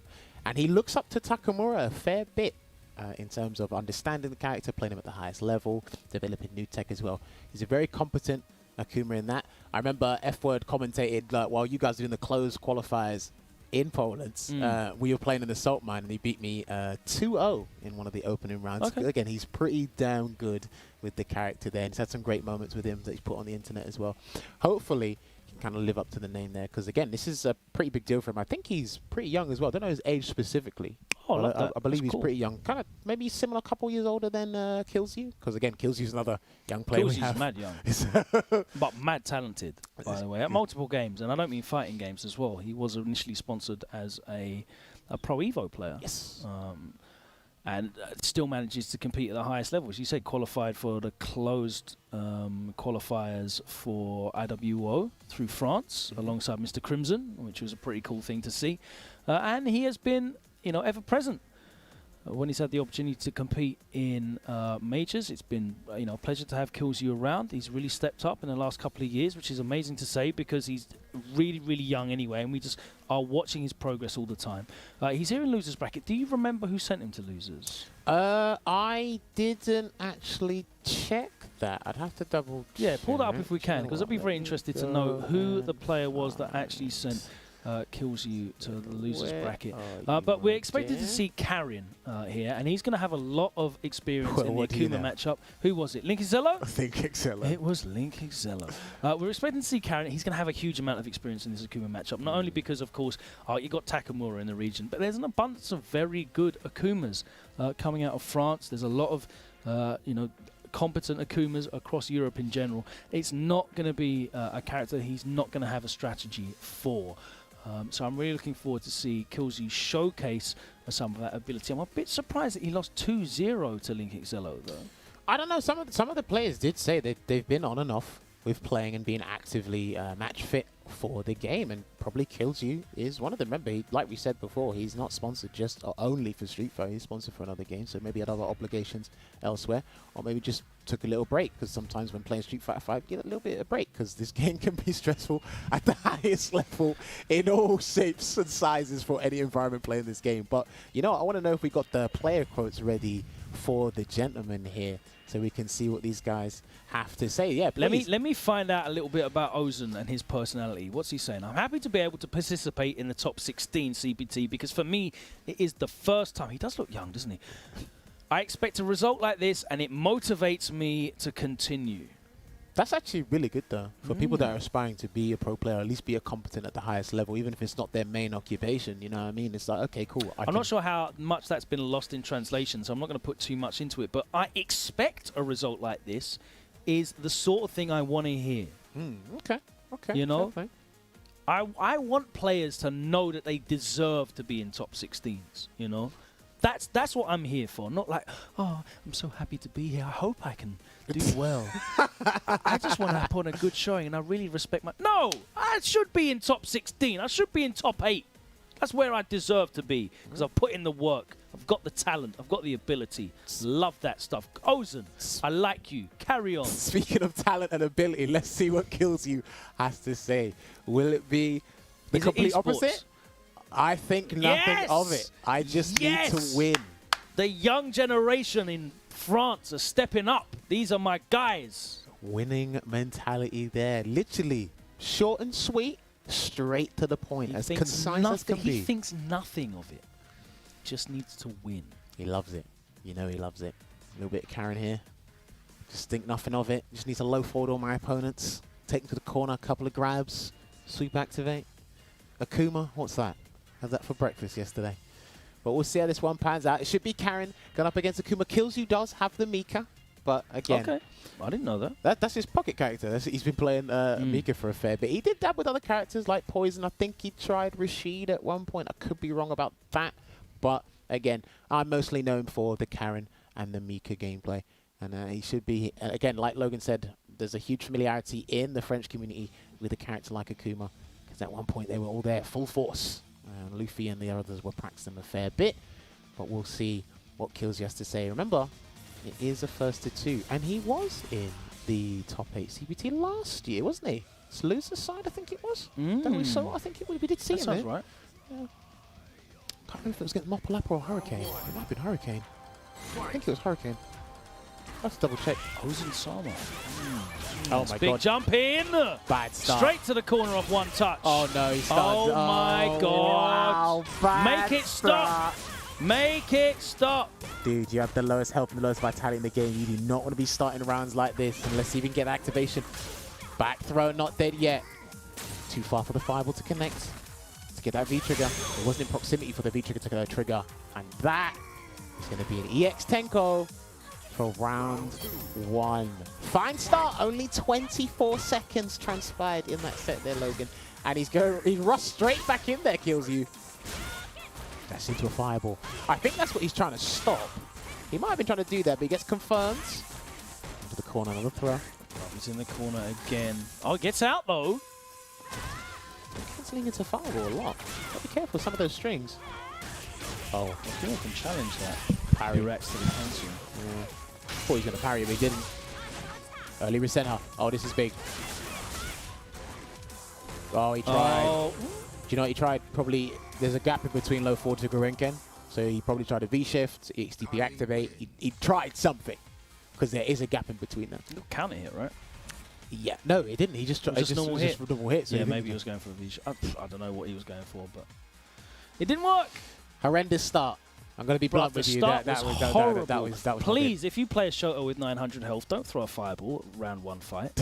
Please, don't do that. Please don't do that. Please, do you know what? I think It's just not worth it. There you go, dash up, lovely, all that stuff. I'm confirming for the low forward though. I think I'm definitely seeing nerves in his gameplay. Definitely see that. That fireball from before might have been done out of fear, to be honest with you. Just was unsure. Because some people throw fireballs to help make a decision. And then sometimes the decision is made for you. Crush counter. Straight into heavy Resena, into the knockdown. He goes for delay, and that's going to be stunned. Or, yeah, he's stunned. He didn't even spend the bar. Build that. Dude, this is a steamrolling. This is an absolute steamroll. Oh dear, He feels nothing. He only cares about winning. I think nothing of it. No confirm again. Yeah. No jump there from Ozen. Scared to throw a fireball again. Trying to challenge the free frame. Not working out. Tenko, okay. Stay there. Throw. Oh, that's it. Overhead will do it. Oh, he hasn't got a V-trigger yet. I don't know. He's going to get out of this corner, Logan. Well, the stun's gone, so he has a chance. I don't know. One jump and he's dead. Delay. Here we go. I think he should delay again. Throw. Activation stations. Nice. That was for the round. Okay. Yeah, he's got the you know the space. Dude! Oh, come on, that was the game! Oh, be careful with the Tenko. Please don't neutral jump again, because that Tenko's going to come after you, and he didn't do it, Kills You. It's very hard to Tenko that, though. Is it? Yeah. Okay. I mean, I suppose he only needs 1 hit. But you can mess that up, get hit by both fireballs, and then literally explode. Okay. Low forward confirmed. Again, deja vu all over again, straight to the corner. He is not going to reversal. This entire round, he's not going to do it. Yeah, he's not going to reversal. Oh, he's stunned! That might be it. Orochi will do it. EX Orochi. Boom! Oh, no. Are you going to do the reversal now? Oh! He backdashed the throw! He did a medium. V-shift. Activate. Oh, no! Wow. What was that? That is what you do not want. You hate to see it. Ladies and germs. He's got us reeling in the back of our seats, and literally, look at him. I was like, oh dear. Oh, no. Unfortunate stuff. Ozen, I still like you though. Keep going. You got a good attitude. Just, yeah, keep going, bruv. But not today. You won't be keeping going today. Or tomorrow. He thinks... 'Cause you're at the tournament. He thinks nothing of it. Kills you. He only needs to win. And that's what he was on. He was on just winning. So... Came to play. He got a couple of combos here and there. I felt if he got like the more consistent combos and the actual punishes, he probably would be more confident in his gameplay. But I think we could tell by the very first round of the Fireball, we knew where this was going. I mean, seeing Karin's jump in at round 1 fight is a rarity in itself. I don't know how to process. That's either really scrubby or like supreme confidence. Oh, man. You know what I mean? I see where you're coming from. I see where you're coming from. Like, you've either got no game plan or you're so confident that you don't care. Was there any reason not to jump there? To see what was going on? What did you mean? He did. Remember, no back fist came up. You can get that into palm, into Oki, and... Shoulda, woulda, coulda. Yeah, I'm saying he doesn't know that at the start of the game, though. That was the first round of the set. He held up forward the first round of the set. He came to win, and he did the job. And he's going to be going up against a Nasty Nas in the next match into qualifying for top 8. But the match we were supposed to start with after this break, it will be happening. Yes. Moving on, it will be... We flipped you. That's what we do. Tables have turned. Your favourites up next. Yeah. Apple Pino going up against Hado Lucky here. Yes. Ken versus Cody, I want to say. I don't think Hado Lucky has any other characters. So Hado Lucky had a big result against Luffy in one of the Interworld Open matches recently. So we're kind of going off that. Second qualifier. For the closed one, it was the open one I think he got. Yeah, he beat him because in the loser side. Yeah. And Apapino had a good showing in the EVO warm-ups recently as well, which was another PlayStation tournament. Shout out to PlayStation tournaments. So, we don't really, outside of those kind of limited exposure, we haven't seen a huge amount from these players. They're both quite new to us. It is our last remaining Spanish player as well. Yes. And of course, Hado Lucky representing France. So, let's find out a little bit more about the players through their player quotes. Let's see if they've given us anything, or if they're just happy to be here and looking forward to a good match. As in all the matches of this tournament, I'll be nervous, but I'll enjoy it and have some fun playing. Spoken like a true Ken aficionado. He even put the smiley emoji for you right at the end, Logan. And again, he has been improving slowly but surely here, Papino. So shouts to him representing the Spanish community and the Ken community as well. Can we see Hado Lucky's one? Let me see what he has to say about this. Please don't EXDP me 3 times in a row. These are the quotes that I'm here for. No, but this guy's got a suspect play style as well. I've played him a little bit. I want the smoke. Do you know what? Listen, he says don't EXDP me 3 times in a row. This guy might literally build CA to do 3 EX Zonk knuckles 3 times in a row. Light kick EX Zonk. Light kick EX Zonk. Yeah, but that's plus on block. Yeah? EXDP is not plus on block. Mental damage, mate. That's probably what Apapino wants. I know you Ken players are a different breed, but then again, Cody, some of you Cody players are a bit, questionable at times as well. And Hado Lucky is a huge fan of V-Trigger too. Obviously, we've seen recent times Shine and Punk. Choose the knife. The sword. Ching, ching, ching. Because they like playing a little bit nooch. Poking away. It's got good frame data, but, some people do like their mix-up game. And he has gone with that. Logan, he's gone with your favorite V-skill as well. He's gone with your favorite V-skill. Yeah, he did pick that, actually, every single time in the warm-up. Oh, man. All right. Let's see how this goes here. So, I mean... Was that just a random light DP? It might have been. I mean, you're the Ken player. You'd have to speak me through. 15 crouch and medium punches from Hado Lucky. Here we go. Pushing him to the corner. There's the EX. Backdashes and gets a reset. Back throw, okay. Immediate back throw as well. I like that back throw. That was really excellent. Wow, just flying out fierce after getting hit by a jab. All right, here we go. Activates the V-Trigger 2. What we got? Oh. One. That's one. That's one. Throw. You got to be careful against Cody as well. You can't really shimmy him with that V-skill. What are you saying? You haven't got hit control. I thought you had hit control. That low 40 was dead. Is that 2? No, it would have worked as well. It would have worked. Just do it. Oh, the DP didn't come out. You hate to see it. Too busy focusing on the rocks. He was too fixated on that rock there. So what's going to happen is he's still got an opportunity. He's got that one bar. If he gets knocked down again, That could be another EXDP, but he gets caught by the light kick into Zonk. Again, all these EXDPs would work, you know. I'm not gonna think about that just yet. Charge. Plus. Believe in that. Activation stations. No V reversal. He's gonna hold it. No V reversal yet. Good jump. Yo, that was a reaction. Definitely. Good stuff there from Apple Pop. Oh, wake up pocket dust. Didn't work. Wow, he might lose. He might lose because he didn't cancel that. Right, he's got one more guess. Safe. Oh! Should we count that as 2? I mean, that's 2 and they both hit. Yeah. I mean, I suppose, like, they weren't in a row, technically, but, yeah, nice walk back. In terms of success rate, it's been 100% so far. He keeps cancelling that. Good bait. Oh, my God. Fantastic bait on the V-skill there. Hado was probably thinking he's going to get shimmy, but he didn't. One step ahead of Apopino. Another check into the EX Double Zonk. dash after EX Tattoo is not real. Alright.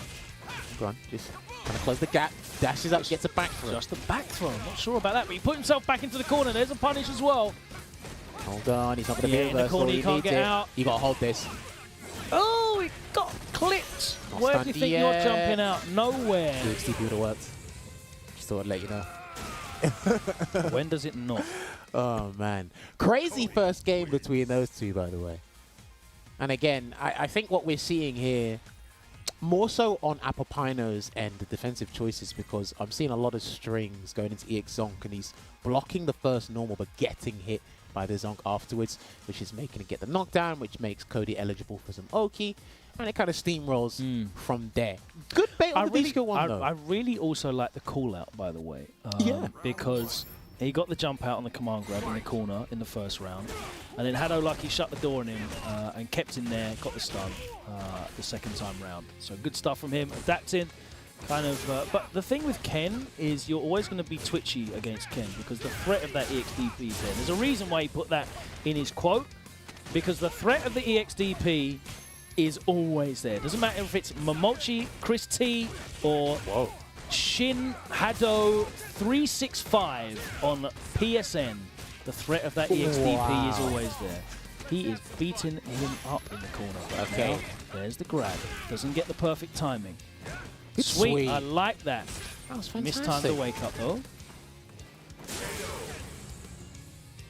Lovely. Nice. Late DP as well, no messing around. I was kind of unsure because I thought he was literally going to go right behind him and make a DP whip, but thankfully for Apopino, worked out and he gets hit by the forward hard kick into Zonk, straight to the corner. Need to walk up a little bit after that to get the throw. Oh my God! Oh, you got hit by pocket sand. That did a lot of damage in stun. Again, he gets saved by the counter hit. This is magical. I'm telling you, I was pretty excited for this region. Caught him. Level 2 Zonk goes for the low. Big life lead and another one. Double dash to the corner. That is, yeah, it's like -9. yeah. It looked meaty, to be honest with you, but it's there's no way of making it anything better than like -6. So.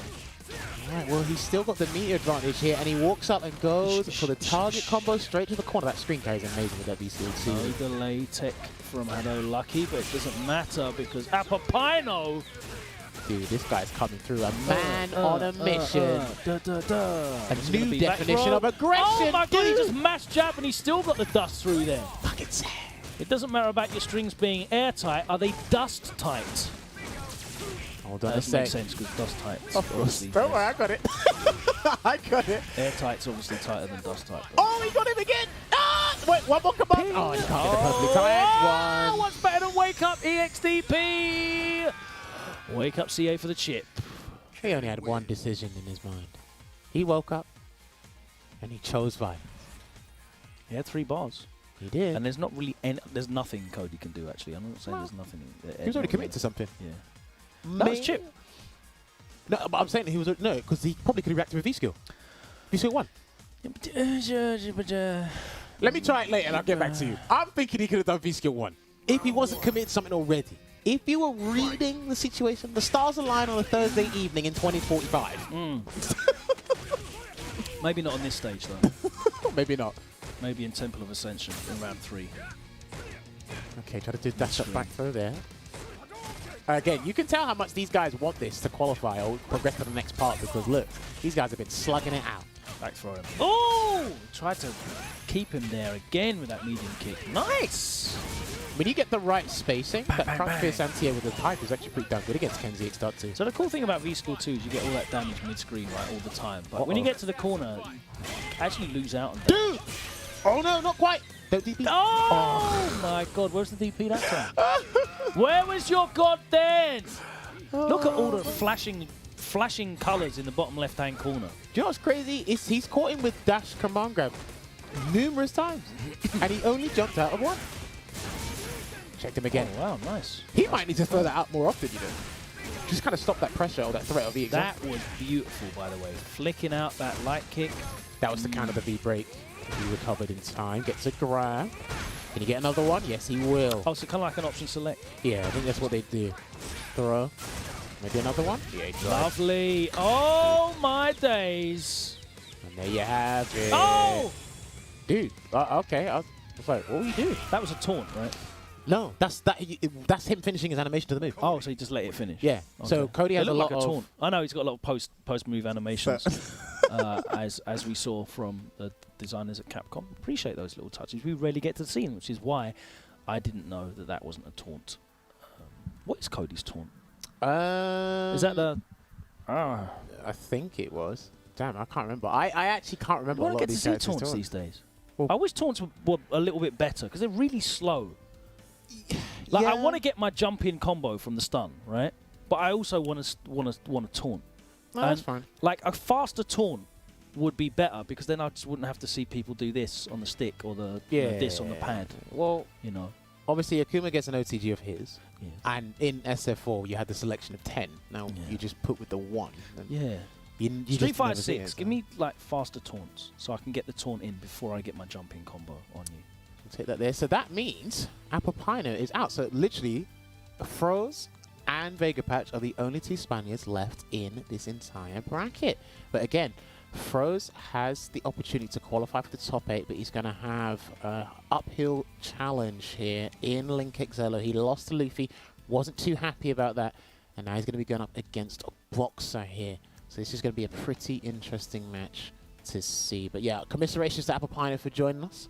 That was very unfortunate there, but we're going to get this next match uploaded. Probably Ibuki going up against Boxer. Makali still like kind of struggles with punishing like dash straight despite the reduced pushback on block, but yeah, can you get the EX moves after the light punch?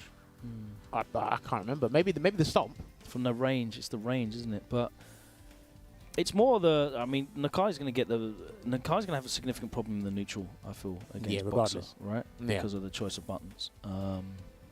Jumping in on Boxer's terrible as well. But once you get in Nakali, I guess can do work. But Ibuki, I feel, has jump arc change. Yep, which is great. Standing light kick. She's got standing light kick to punish a lot of things. She's got V triggers, which are good as well. And she's also got splits kits as well. You know, I'm sure F-Word will be sitting at home screaming at the screen telling me that Ibuki loses terribly against Boxer. Boxer's a problem, I'm not going to lie. Boxer is actually a problem if he uses all of his tools. We'll see how Nasty Nas is going to embrace these tools right now. Oh, sorry, Frost is going to embrace all of these tools. My apologies. But here's the thing as well, right? Because there's a couple of situations where, okay, so he's gone with V-Trigger 2 this time around. And V-Skill 1. Okay, so V-Skill 1. V-Skill 1 to go through EX Kunai? Air Kunai? I think you can do that. It's projectile. No, it's physical hit. Oh, yeah, so you can't do that. I mean, for a combo extension or V-Trigger activation, I wait to learn. Please show me. I'll be paying attention and watching. 10 right after the V-Skill. Oh, sorry, after the throw break, sorry. Goes low, not V-Trigger yet here. Good anti-O the screw smash. Nasty Nas and Froze have been so on point with those anti-Os today. People know. There's a Fuma Shuriken. Is he going to V-shift or is he looking for that? Good block there and the break once again. All right, block. Gets hit by the kunai. Classic. I think he could have killed there, but he didn't. Gets the shimmy in to the Kazakiri. No activation there for Froze in that round, but a great start for Link Excello nevertheless. Oh, dude, you definitely didn't want that. You got neutral jump punish for that as well. You gotta be careful because Link Excello definitely mixing it up. Neutral jumps, staying on the ground, jump forward air kunai, So it's very hard to kind of just throw out the dash straights, right? And he gets another anti-air again, Logan. Look at that damage. That reversal. There's forward HK -3 on block, but Barrow definitely not punishing that with his stand light kick from there. Forward HK again. Nice low forward, didn't get the activation though. Can hit. Oh, he missed that. That would have been big. -2. Oh, she can't, yeah. Wrong feature. Come on, grab. Whiffed. Nah, And there's the problem. He went for it as well. He went for the... He won the first game. tried and tested anti-air that works so well against everybody, but not when you can delay your jump arc and kunai. Yeah, so to help win the first game, literally Link Exo did the exact same thing. It hit, and then he went for a shimmy and got that round, and then this time round he closes it out with a delayed air kunai release.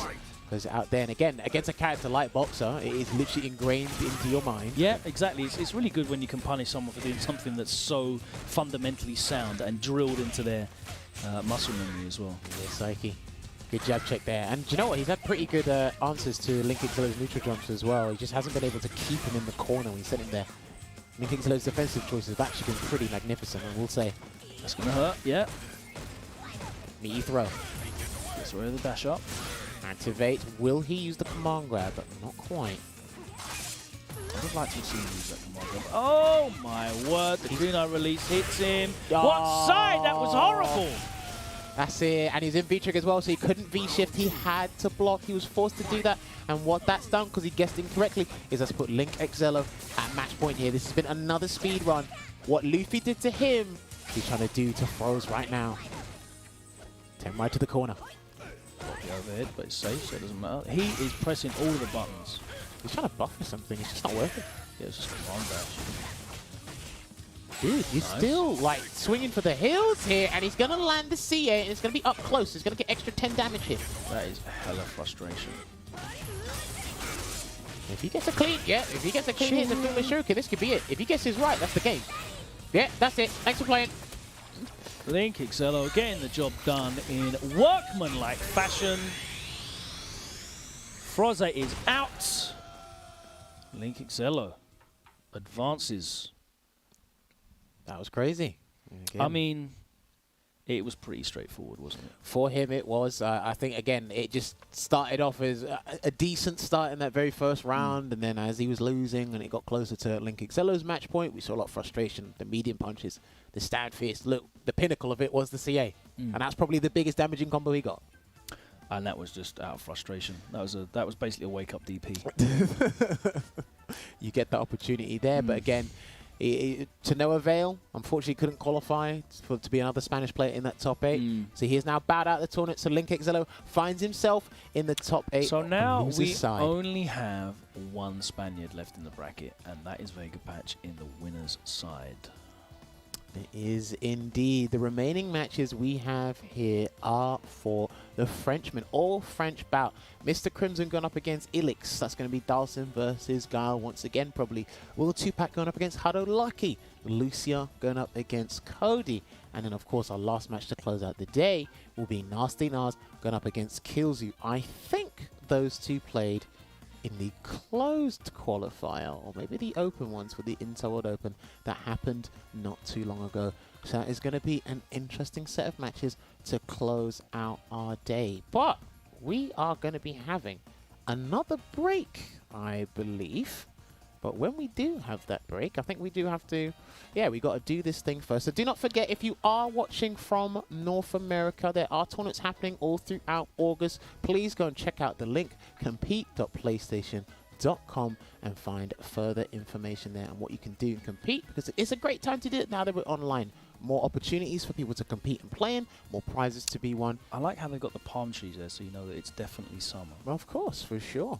It's the Summer Winathon, in fact, happening all the way through until August 31st. So you've got a whole month full of GGs at your fingertips. All you have to do is type in compete.playstation.com and get involved in some PlayStation tournaments. If you are viewing from China, or if you are looking forward to the forthcoming global release, then you can get involved with Top Joy's Street Fighter Duel, which is the authorized mobile game of Street Fighter, bringing the Street Fighter universe to the mobile platform. Follow Ryu, Chun-Li, and others There's a big cast, by the way, to explore the mysterious organization Spirits, the classic stories with all your fighters, and recall your memories of the original Street Fighter. I have to say as well, there's some amazing artwork involved in this. This is not off the read. This is me saying this myself. By an artist called Xin Wang, who has some incredible costume redesigns that I really do hope. I know which one you're talking about. I really do hope we see brought into Street Fighter V, perhaps later on, to tie in with the global release of Street Fighter Duel. But until then, it is now only available in China. That global version is coming soon. And do not forget, guys, Capcom Pro Tour this year does have a theme song. If you want to go and check out the theme song for the CPT 2021 season, make sure you check out the link below. It's on his side, so he can point down at that link for you guys to go and check out and give it a listen. There, I know he's loving doing that right now. You know it's music because it's got like the graphical equalizer thing. Oh yeah, I love those. I remember, what I mean? Yeah, I remember seeing those on the old phones, and the PSP used to have it as well. When you used to listen to music on it. Yeah, it's actually from Stack Hi-Fi system. Do you remember what a Stack Hi-Fi system is? It had my cassette tapes. You know what cassette tapes are? Don't worry, I know what that is, mate. This guy thinks I'm way too young for a lot of things, mate. He doesn't know. It's all right, don't worry. But do not forget as well that there will be a summer update happening in 3 days' time. What I do know is there's characters coming along. I'm not young enough. I do know Aura is. I do know Akira Logan, if that's all right with you. And they will be coming, some footage of them. We're coming to us on August the 3rd, happening at 3 p.m. PDT. Those 2 words are the most exciting bit on that whole page. And more. And more. And more. 1 hour of the latest info on Street Fighter V. You can watch that on Capcom Fighters and also exclusively on Twitch Gaming. Shout out to Vicious and Tasty Steve, who will be reacting as well on Twitch Gaming. That's the Summer Update 2021. These are great, enjoyable experiences, not only showcasing future content. Of course, we're looking forward to Oro and Akira's imminent release, but giving you an insight into the development of the game, you know, some behind the scenes exclusive stuff. I really enjoyed some of the mocap footage that they showed us previously. Really cool. I'm very interested to see how they motion captured Oro. Did they have an old man in a nappy doing it, or was it someone in one of those body suits? When someone did Rose, that looked incredibly painful to do her idol stance, so God knows what they've done for Oro. Yeah, looking forward to that. They definitely earned their money. But I'm looking forward to watching that. August the 3rd, 3 p.m. PBT. That is 11 p.m. local time in the UK for anyone watching, or midnight in France, because obviously all you French people are watching right now, and Spain, and Portugal. I believe they're all the same. CEST. Anyway, that's it from us for now. We're going to be coming back after this short break because we have more matches to get through. I know you guys want to see more matches. You're here in the stream chat saying, more matches? Where are the matches? Well, they're after the break. That's where the matches are. We've got 4 names to get through into the top 8 for tomorrow. We'll find out who they are on the other side. See you in a minute. Time to fight,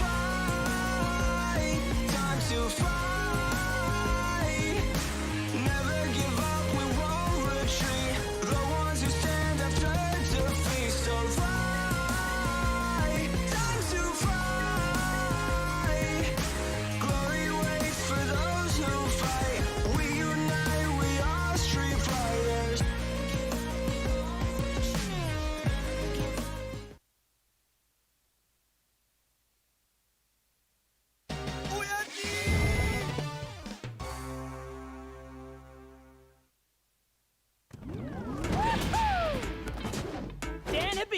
Back after the ultimate improvement. Father! Psycho! What's up, what's up? See ya.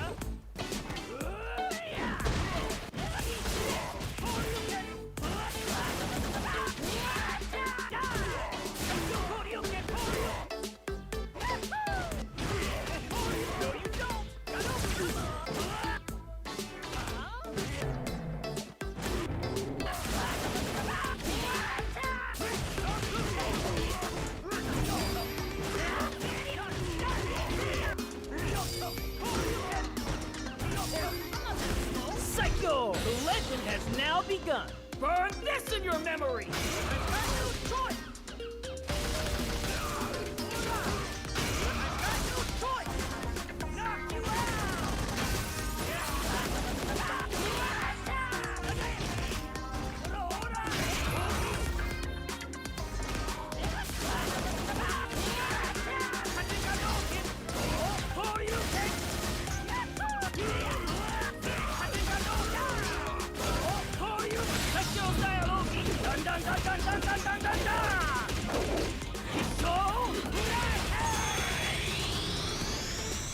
Tokyo! Whoosha! To honor father, Big Bro will do his best.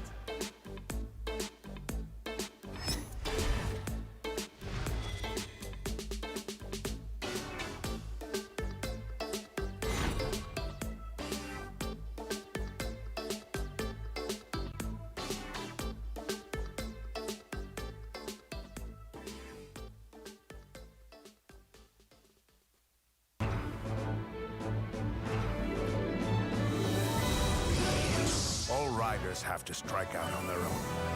Let's do this.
All right, everyone, and welcome back once again to the France, Spain, and Portugal CPT. The Mais oui! first of two opportunities that this region do get to qualify for the CPT. We've got most of our players qualified for the top 8 right now. Link Exello is waiting on the loser's side, waiting his opponent of this next match coming up, and then we have 2 more matches after that to determine. What match can we look forward to next, Jones? We should be getting, and actual fact is going to be happening on screen, is going to be Monsieur Crimson going up against Ilix. Ilix had a very close nail-biting set against Zantetsuken, and Mr. Crimson did lose to a Gao player earlier in Akainu, so that is going to be interesting here. Obviously, different philosophies, different perspective on the Guile character himself. Yeah, I mean, it was definitely very apparent that they were training partners, because Mr. Crimson versus Akainu was certainly not how you'd expect that matchup to go. Yeah. And the way in which Akainu was able to win that first 2 was certainly not something that I feel every Guile could take into that matchup and apply against every sim. Yeah, that only works probably like once every 3 months if you bump into each other in the tournament. Like. And there's only a CPT twice a year, so make the most of it, as Mr. Kainu did. Yeah, he did. All right, so we are going to get those guys sorted and ready here. So again, gameplay's not really going to change. I don't know how often actually Ilix does fight Mr. Crimson, if it's online or in any of the French tournaments that they do have, because I know there's a couple of leagues that they do. He will be very aware of how Mr. Crimson plays. He will have seen him in all the events. I'm not sure, how often he gets to a point in tournaments where he's going to face Mr. Crimson, because obviously Mr. Crimson is someone who is ever present in top 8s, top 16s. Ilix, a player that's very new to me as a viewer. So looking forward to this one. He looked solid against Zantetsuken after a blow-up first round, to be honest with you. So we'll see. He's gone for Dive Sonic again, a V-skill that you pointed out. He's also gone for Knife Edge, V-Trigger 2. Ooh. Okay, I wasn't expecting that because I kind of did go with Solid Punch of V-Trigger 1, but he's going to go with a different take. He used that V-Trigger 1 really well to try and bait out floats, right?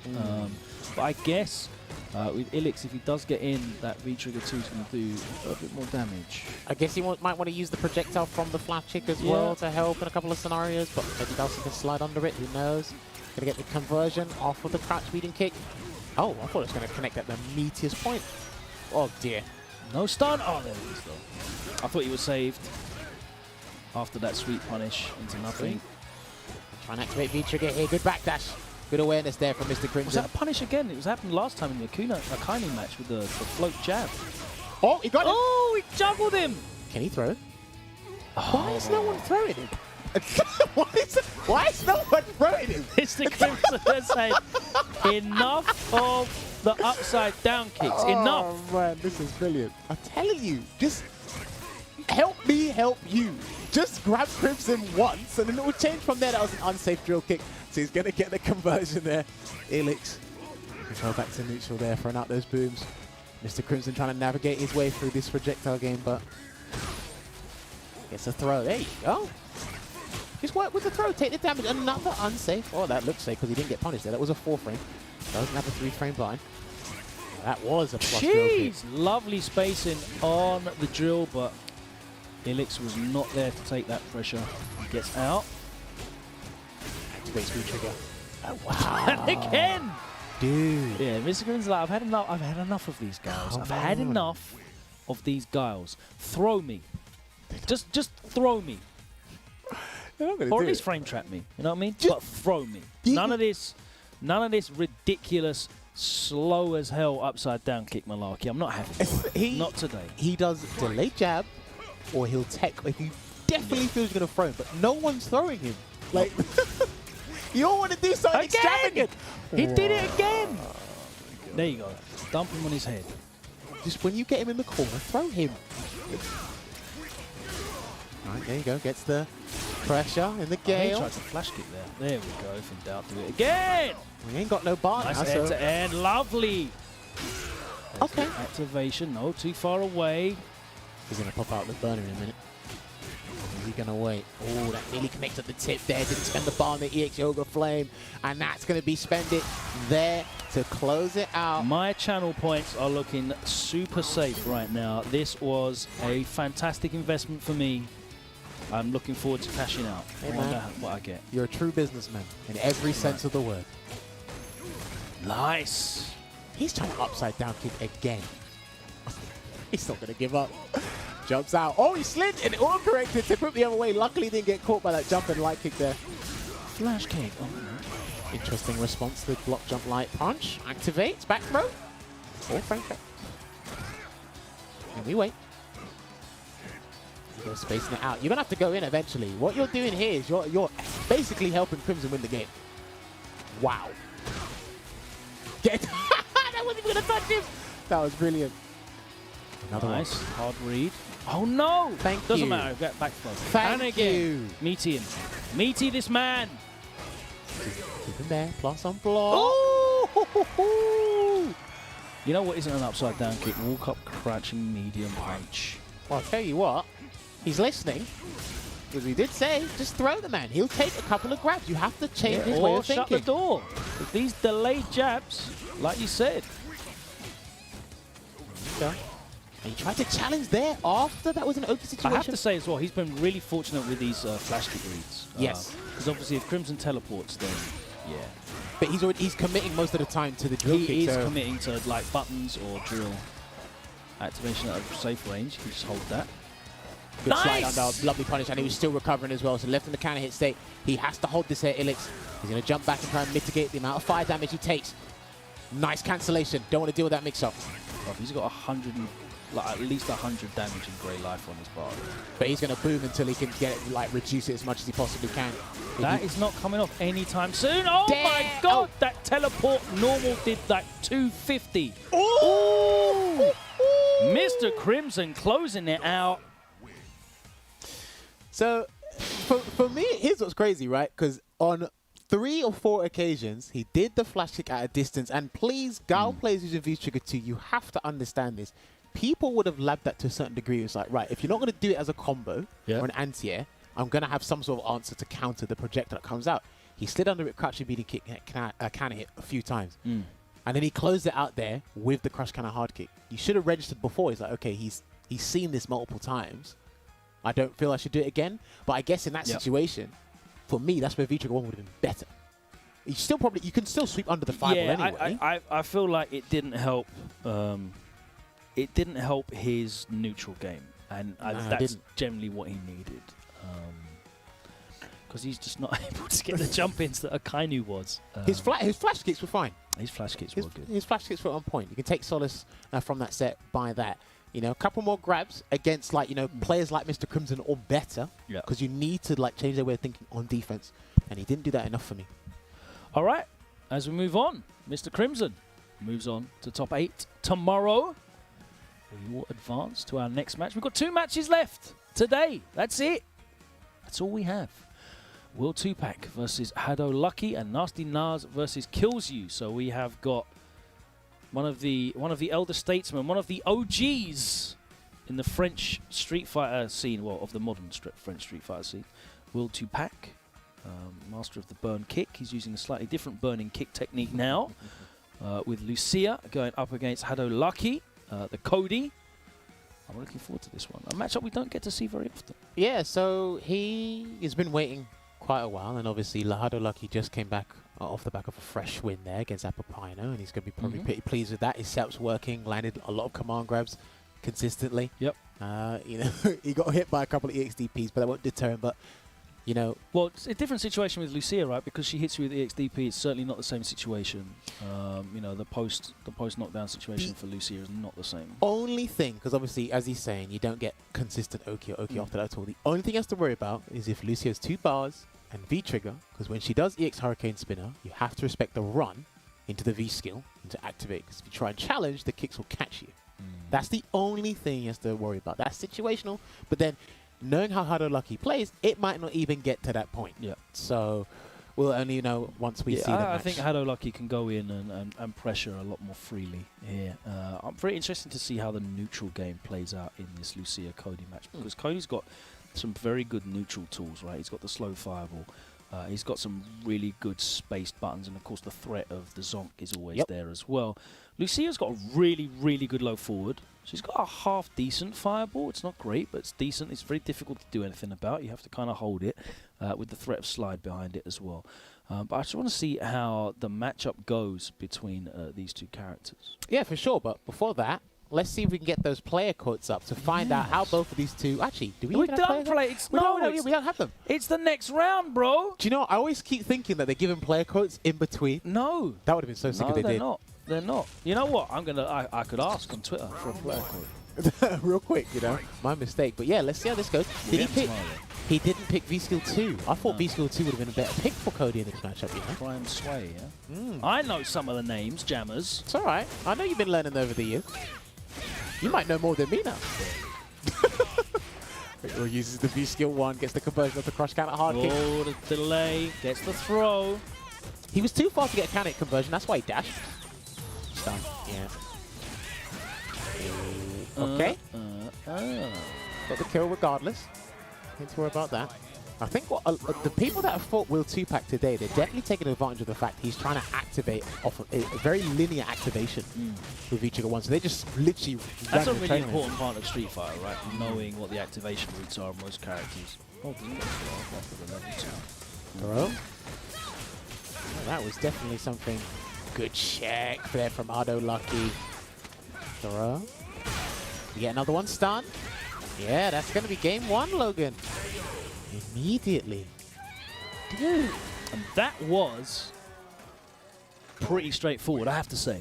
That was probably our fastest game today. It wasn't today. free, but it was straightforward. And I didn't really see Will 2-Pack get to do anything. Nope. There was a few YOLO EX runs that got stopped.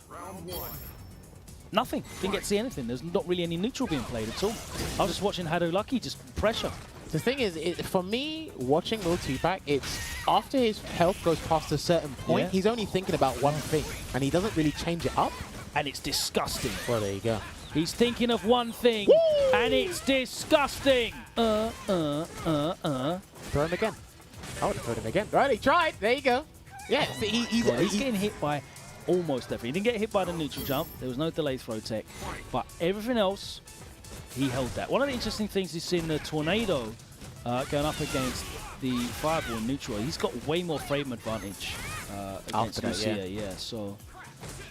Jumps in, no anti-air again from Will 2-Pack. And you're right, you pointed that out last time. 2-Pack just doesn't anti-air. Never does it. No crouch fierce, nothing. They didn't even try. Good check. That was a big risk, but he checked it anyway. Can he get a throw? Yeah, regular grab just in case of the V-shift. Oh, you might be stunned. You might caught. Guess for the game. There you go. And this was potentially our fastest set of the day. Hado Lucky gave Will 2-Pack the wash right there. Cleaned him out. And Hado Lucky advances into top 8 tomorrow. Great stuff there from Hado Lucky. No faults. No. Will 2-Pack, I could probably write a book on what you could have changed there. But again, this is what separates the men from the boys. He got hit by everything. Everything. No anti-air. He got hit by so much. He was just so active all the time. But they believe in active defense. No, I guess so. Most of the French players, they believe in active defense, and that is on the negative end or the tail end of things when it doesn't work out for you. Especially against one of the heaviest hitters in the game now, Cody. All right? And again, we didn't even really see level 2s on. Yeah, Cody's really... If Cody starts landing counter hits on you, you're done so quickly. It's crazy. His stun output's mad. But yeah, Hado Lucky, I'm really looking forward to seeing him go to work in top 8 tomorrow. A well-deserved spot for him, which means we are down to our very last game of the day. It's been a quick one. It has indeed. And again, this region, this selector of players, they play pretty fast anyway. You know, their active defense, their offensive strings, their V-trigger comebacks. This is why you'll get to see a lot of back and forths and why matches go so rapid and swift with these guys. But Hado Lucky is going to be awaiting his opponent of this very last match between Kills and Nasty Nas. This is going to be a big one. This is a great way to close it out as well. This is going to be an explosive one because Nasty Nas is either going to like literally make Kills explode, or Kills is just going to lock him down and counter everything he does. And again, look at how Kills played against Ozin. That was a steamer. Remember, one good jump at the round start, already he's in there. Light swimmer, straight, right? But then... It's difficult. It's a difficult one for carrying if the boxer is really, really on point and neutral. But other than that, man, like it's still good for carrying. I think carrying still blows up boxer. The changes this season certainly give boxer a few more answers. And I think that again, we're not going to see it. But the V skill 2 is good in this matchup. Man, we should honestly. But yeah, this one's hard, man. Shout out to Brian and Rock TV, bruv, because we saw this in grand finals of CPT Midwest. We did. We saw Pugera versus Bonchan as well, actually. We did, and boy, even that was disgusting as well. But yeah, again, to each their own. Different players, different perspective, different outcome. And again, like we said, the previous match was the penultimate one.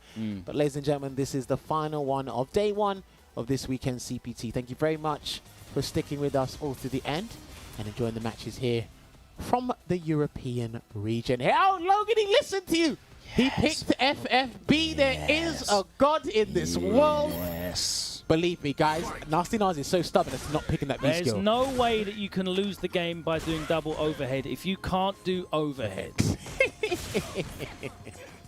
Kills You is a very good player, though, by the way. Yeah, of course. So this is still going to be uphill. No cancelling that. Oh, dear. Oh, dear. I said that and you... Oh, my God. Dude, and do you know that was so delayed that it didn't even trigger? So that's like 9 frames, right? That's an hard kick. Oh, yeah. Just try and stop me. Rob. Right. Blocked V skill 2 dash straight into dash up roundhouse. You know it. Do you know how many frames there are in between that? You know it. A lot. That's like, There's good, a like lot of 20, frames. 23. There's a lot of frames. Oh, the cross up. Oh, he missed his combo. This is not looking good here for kills you, Logan. Yeah. A bit applied. Misses the sweep. No whiff punish though. No whiff punish that. Random stand fierce is in neutral. Don't know what he caught there. Didn't see what it was to start up with EX something. Probably straight. So grab, and he dashed. Do you know what? No, not a bad idea. I see some people doing that after Cammy and Karen's throws. Go on, another crush counter. He's trying to run away. Dude, if you get slumped again, you're finished. Oh my. Oh my god, he got the medium. There it is. 1-0 to Nasty Nuz. And Kills You just hasn't been able to get his way into that low forward range at all. He got one, but it was misconfirmed. He got punished severely for it. He's not playing confidently. He's not playing confidently. Nasty Naz is playing with all the control. He's setting the tempo. He's completely in control of that first game, at least, anyway. We might see Mika. We might see Mika. You don't need Mika in this match. Yeah, okay. Here we go. He's stuck with it. Fair play. I do know both of these characters do give Nasty Nuz a couple of annoyances. How many crush counters have you seen? At least 8. There's been so many. What is he pressing though? Good charge. What is he not pressing? Another one! Just blocking it out here, but again, he lost like 80% health through crush counters. Yeah, and all he's going to do is going to throw away these wreckers. Throw him twice. Please throw him twice. I didn't say who. I didn't say who I wanted to throw. He actually walked back and he delayed through his button. Good reversal. No confirm. Come on. He's losing his edge here, Logan. Crush counter again. This is big. He's going to wake up soon. Pushes. He used that to his advantage. And that's going to be a reversal. Reversal it. Boom. Done. He can still activate. Oh my god, he's thrown it away! How do you Off do a crush counter at lit, no less. The irony. Do you know what? I've actually... I don't think I've seen this many crush counters in a match. Did he just get that V-gauge? He did. As on the block of the first normal? Yeah, of the dash straight. Yeah. That's unfortunate. Yeah, these guys are firm believers in their strategy, in their mindset. If I got crush countered this many times, I like Kills You being way less active now as well. Nice. That was a sick whiff punch. Spent the bar though. Okay, no misses his dash. Not getting counter hit, bro. Oh my word, the spacing. Backs off. Yeah, he's back dashing now. He's too shook at that. Oh. What can he do? Can he get the sweep? Everyone's getting counter Plus hit. frames. Yeah, that's what he wanted. Good back dash as well. That's actually hard to punish when you do that. I remember that happening with Phenom and Takamura. Yeah. Reversal. Ooh! To be fair, that was going to work. That might have won him the game. That might have won him the game. But he's still alive! Like it throw. Oh my word, he tried to stop the walk-in, but no. Okay, look, I'm not... There was some real hard reads in there. I do call out, you know, the -2 situations into reversal quite a bit, but the way that these two have been playing and exchanging blows, that actually made so much sense there. You need to just wrench that control back. You know what I mean? Something like that just swings the pendulum back towards you, and it will make... We might not even see that happen again, like in a -2 situation where, you know, Nasty Naz just gives up his turn. It might be something else that doing that reversal just puts Nasty Naz off of challenging when it might be a turn. Oh my god. It's because he's trying to run away. Yeah. That's what he's trying to do. Okay. I wouldn't be surprised in this match. That's not the range that Karen wants to play, though. I know. She can't play at that range anymore, especially with the buff dash straight. Well, not buff. Sorry, the nerf minus dash straight. 4, Yeah, minus 4 dash straight. I mean, technically on medium and heavy, it's better, right? But yeah. Stun. Do you know what? Despite what's happened, he's actually put himself at match point. You wouldn't think it, with the way this has been going. He's getting in. It's like no one wants to defend today. Okay, match point here for Kills You. He's doing all of his damage up close. There we go. Corner carry. The jump in. No throw tech. Not buying stand face again. He tried to whiff punish that stand fierce, bro. Caught moving back in. I think he might need to throw out a couple of stand mediums or something, but he's going to get that confirmed with the crouching medium punch here, Logan. Good break. Overhead, that was cheeky. Oh my word, the sweep gets whiff punish to the corner. Yes, for the set. The overhead's blocked, but it's safe at that range. Oh, do you know what? You were playing with your life there. That was smart, though. Yeah. It does work. Except for late cancel. He's going to be reversal. Oh, okay. Hold on. Wow! No, challenged! Come on, grab him. Oh, okay, he didn't. Come on, grab would have worked. Oh, my God! No! Oh, no! Kills you! Kills you! He did it! He got the hit, Gorenken, and went for the elbow, and then he went for that slight shimmy there, and that's the only time Nasty Nas bit on defense in that round. Then that's going to close it out. That was definitely a UFC slugfest between those two. There was a lot of haymakers thrown in there. A lot of cross counters. All All of the game mechanics were on display there, but cross counter was certainly the most prominent. And Kills you, gets through to the top 8 by the skin of his teeth. He said it was going to be a hype game, and I have to say, very, very impressive performance from Nasty Nas. But unfortunately, he has fallen by the wayside, and now we know who our top 8 is for tomorrow. And it is 7 Frenchmen and 1 Spaniard.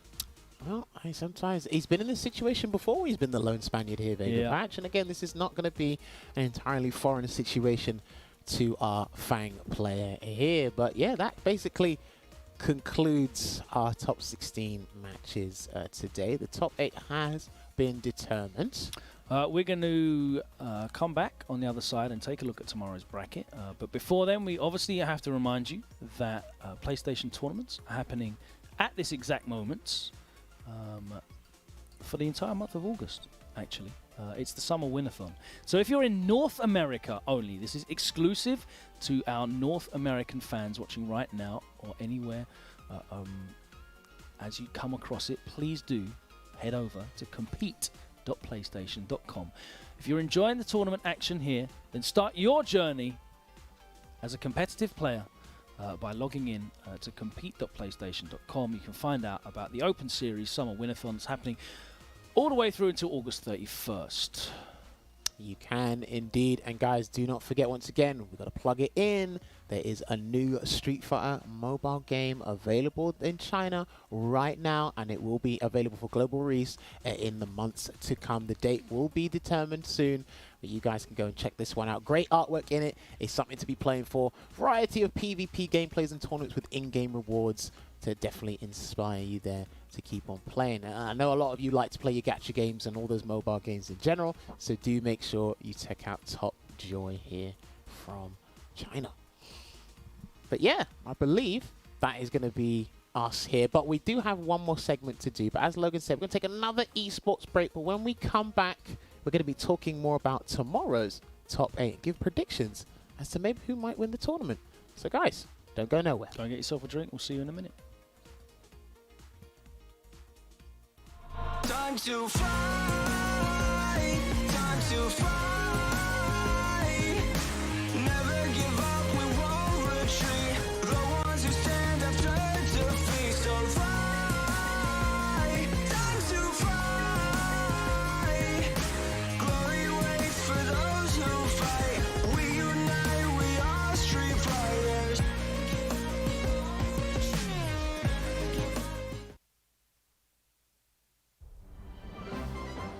Welcome to the centre of the world. Great Britain's mighty capital, London. This country is incredible. I will become a lawyer. I have to. So then, let us unravel this mystery and discover what events led to this curious murder. Who are you? Herlock Sholmes. You must have heard of me. We must solve this case, Naruhodo-san. Let us engage in the art of deduction, Mr. Naruhodo. Well, what have we here?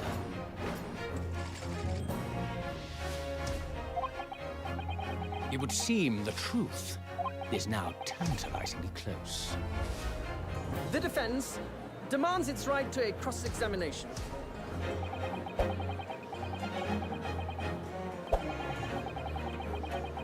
Objection! Your testimony completely contradicts the facts.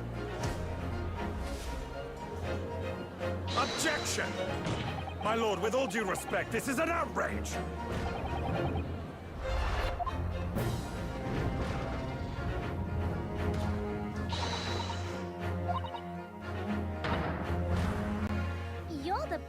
lawyer in the world.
Hey, welcome back. It is time to recap the action that we've just seen.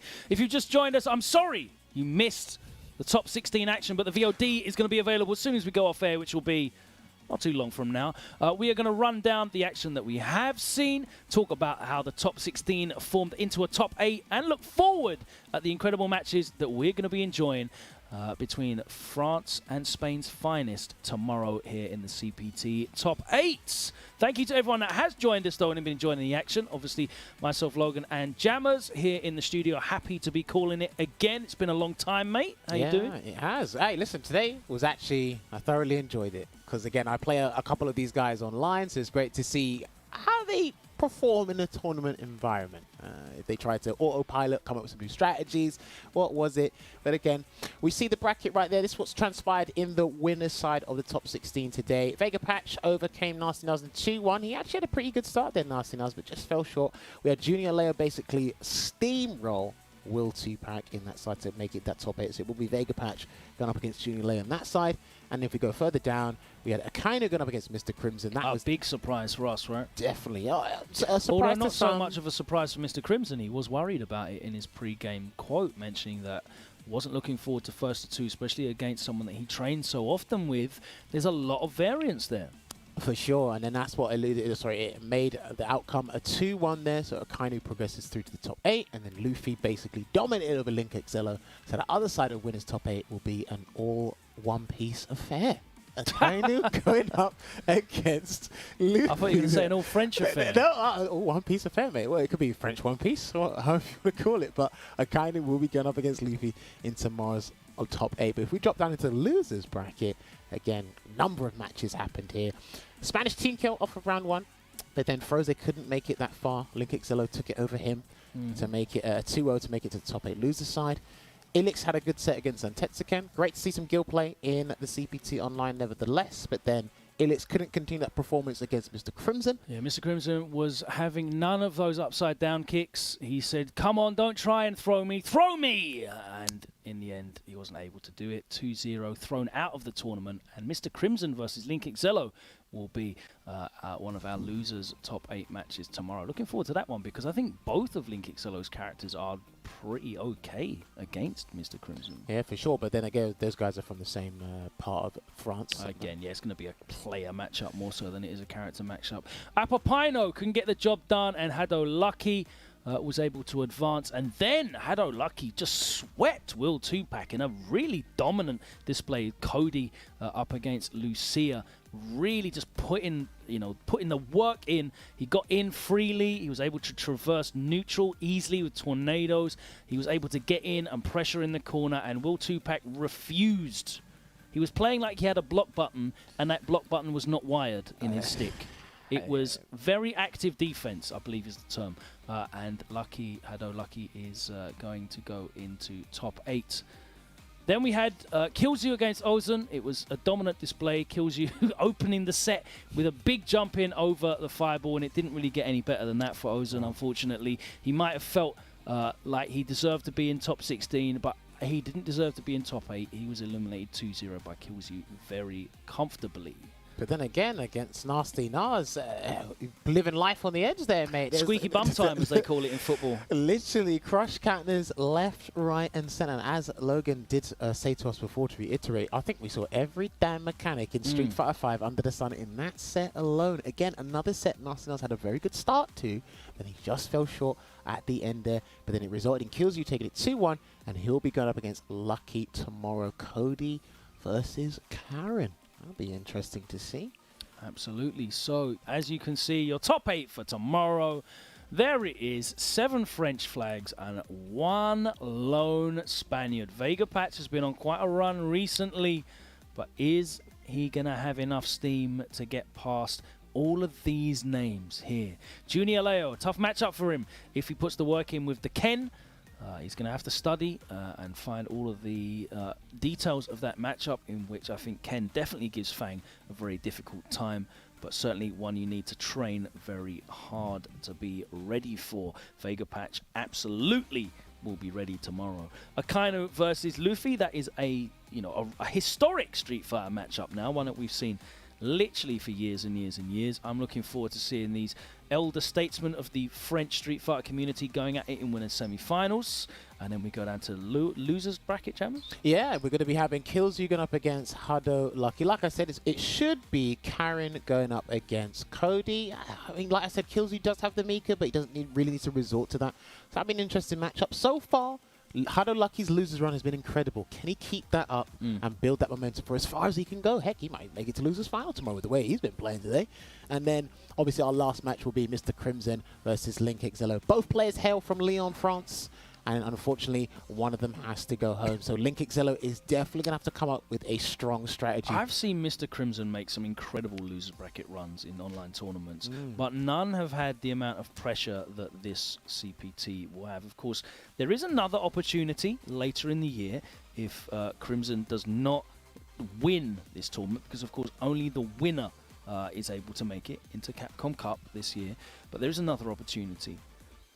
But I'm very interested to see how he plays in losers bracket with this pressure, because it's one thing going into an online tournament, a community online tournament, and doing an epic, lower bracket run and making it all the way back to the grand finals.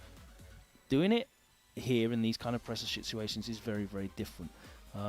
Luffy, I think this is the first time I've seen Luffy in an online CPT and winners side going into top 8. Because usually it comes from... Yeah, there's normally some kind of hiccup or hurdle on the way. I've seen him frequently in top 8s, but I think this is the first time I've seen him in winners. So is he going to be able to make the most of that? It's going to be very interesting. Akainu with the big surprise for me personally, getting past Mr. Crimson. And we'll see how this matchup looks in 2021, because we've seen it for years and years and years. The thing is, it's any one of those players in the winners side of the bracket, they can get Luffy. Obviously, he's gone up against Akainu first, but even if he wins, Junior Leo could have a good day. Vega Patch has been... point out that Junior Leo has a good character spread in the winners side. He does, and it's like any one of those characters could impede his process, because, again, for some people, Luffy is the favorite to win this, but Mr. Crimson's there, Vega Patch is in his way, you know. There's a couple of things, and it's very hard to determine who will take it, and that's why I'm excited for tomorrow's top 8. Like we said, one winner of one of 2 qualifications that these guys do get, but the top 4 do get some prize money. But again, for the big boys, they need that spot for the Capcom Cup. The prize money's lovely, but what they want is that Capcom Cup spot, and that's what we'll be fighting out for tomorrow in the top 8. Thank you very much for joining us. That is top 16 concluded. We'll see you back here, same time tomorrow. There will be no neutral beforehand as well. I'm looking forward to seeing what Brian and Rob TV are discussing tomorrow. But that is it from us. Thank you very much. Big shout out to all of the production crews, both sides of the Atlantic Ocean, for bringing this broadcast together. It's been an absolute pleasure to join you here on the Capcom Fighters stream. From myself and Jammers, hope you have a great day, and we'll join you for more action right here, same time tomorrow. Take care.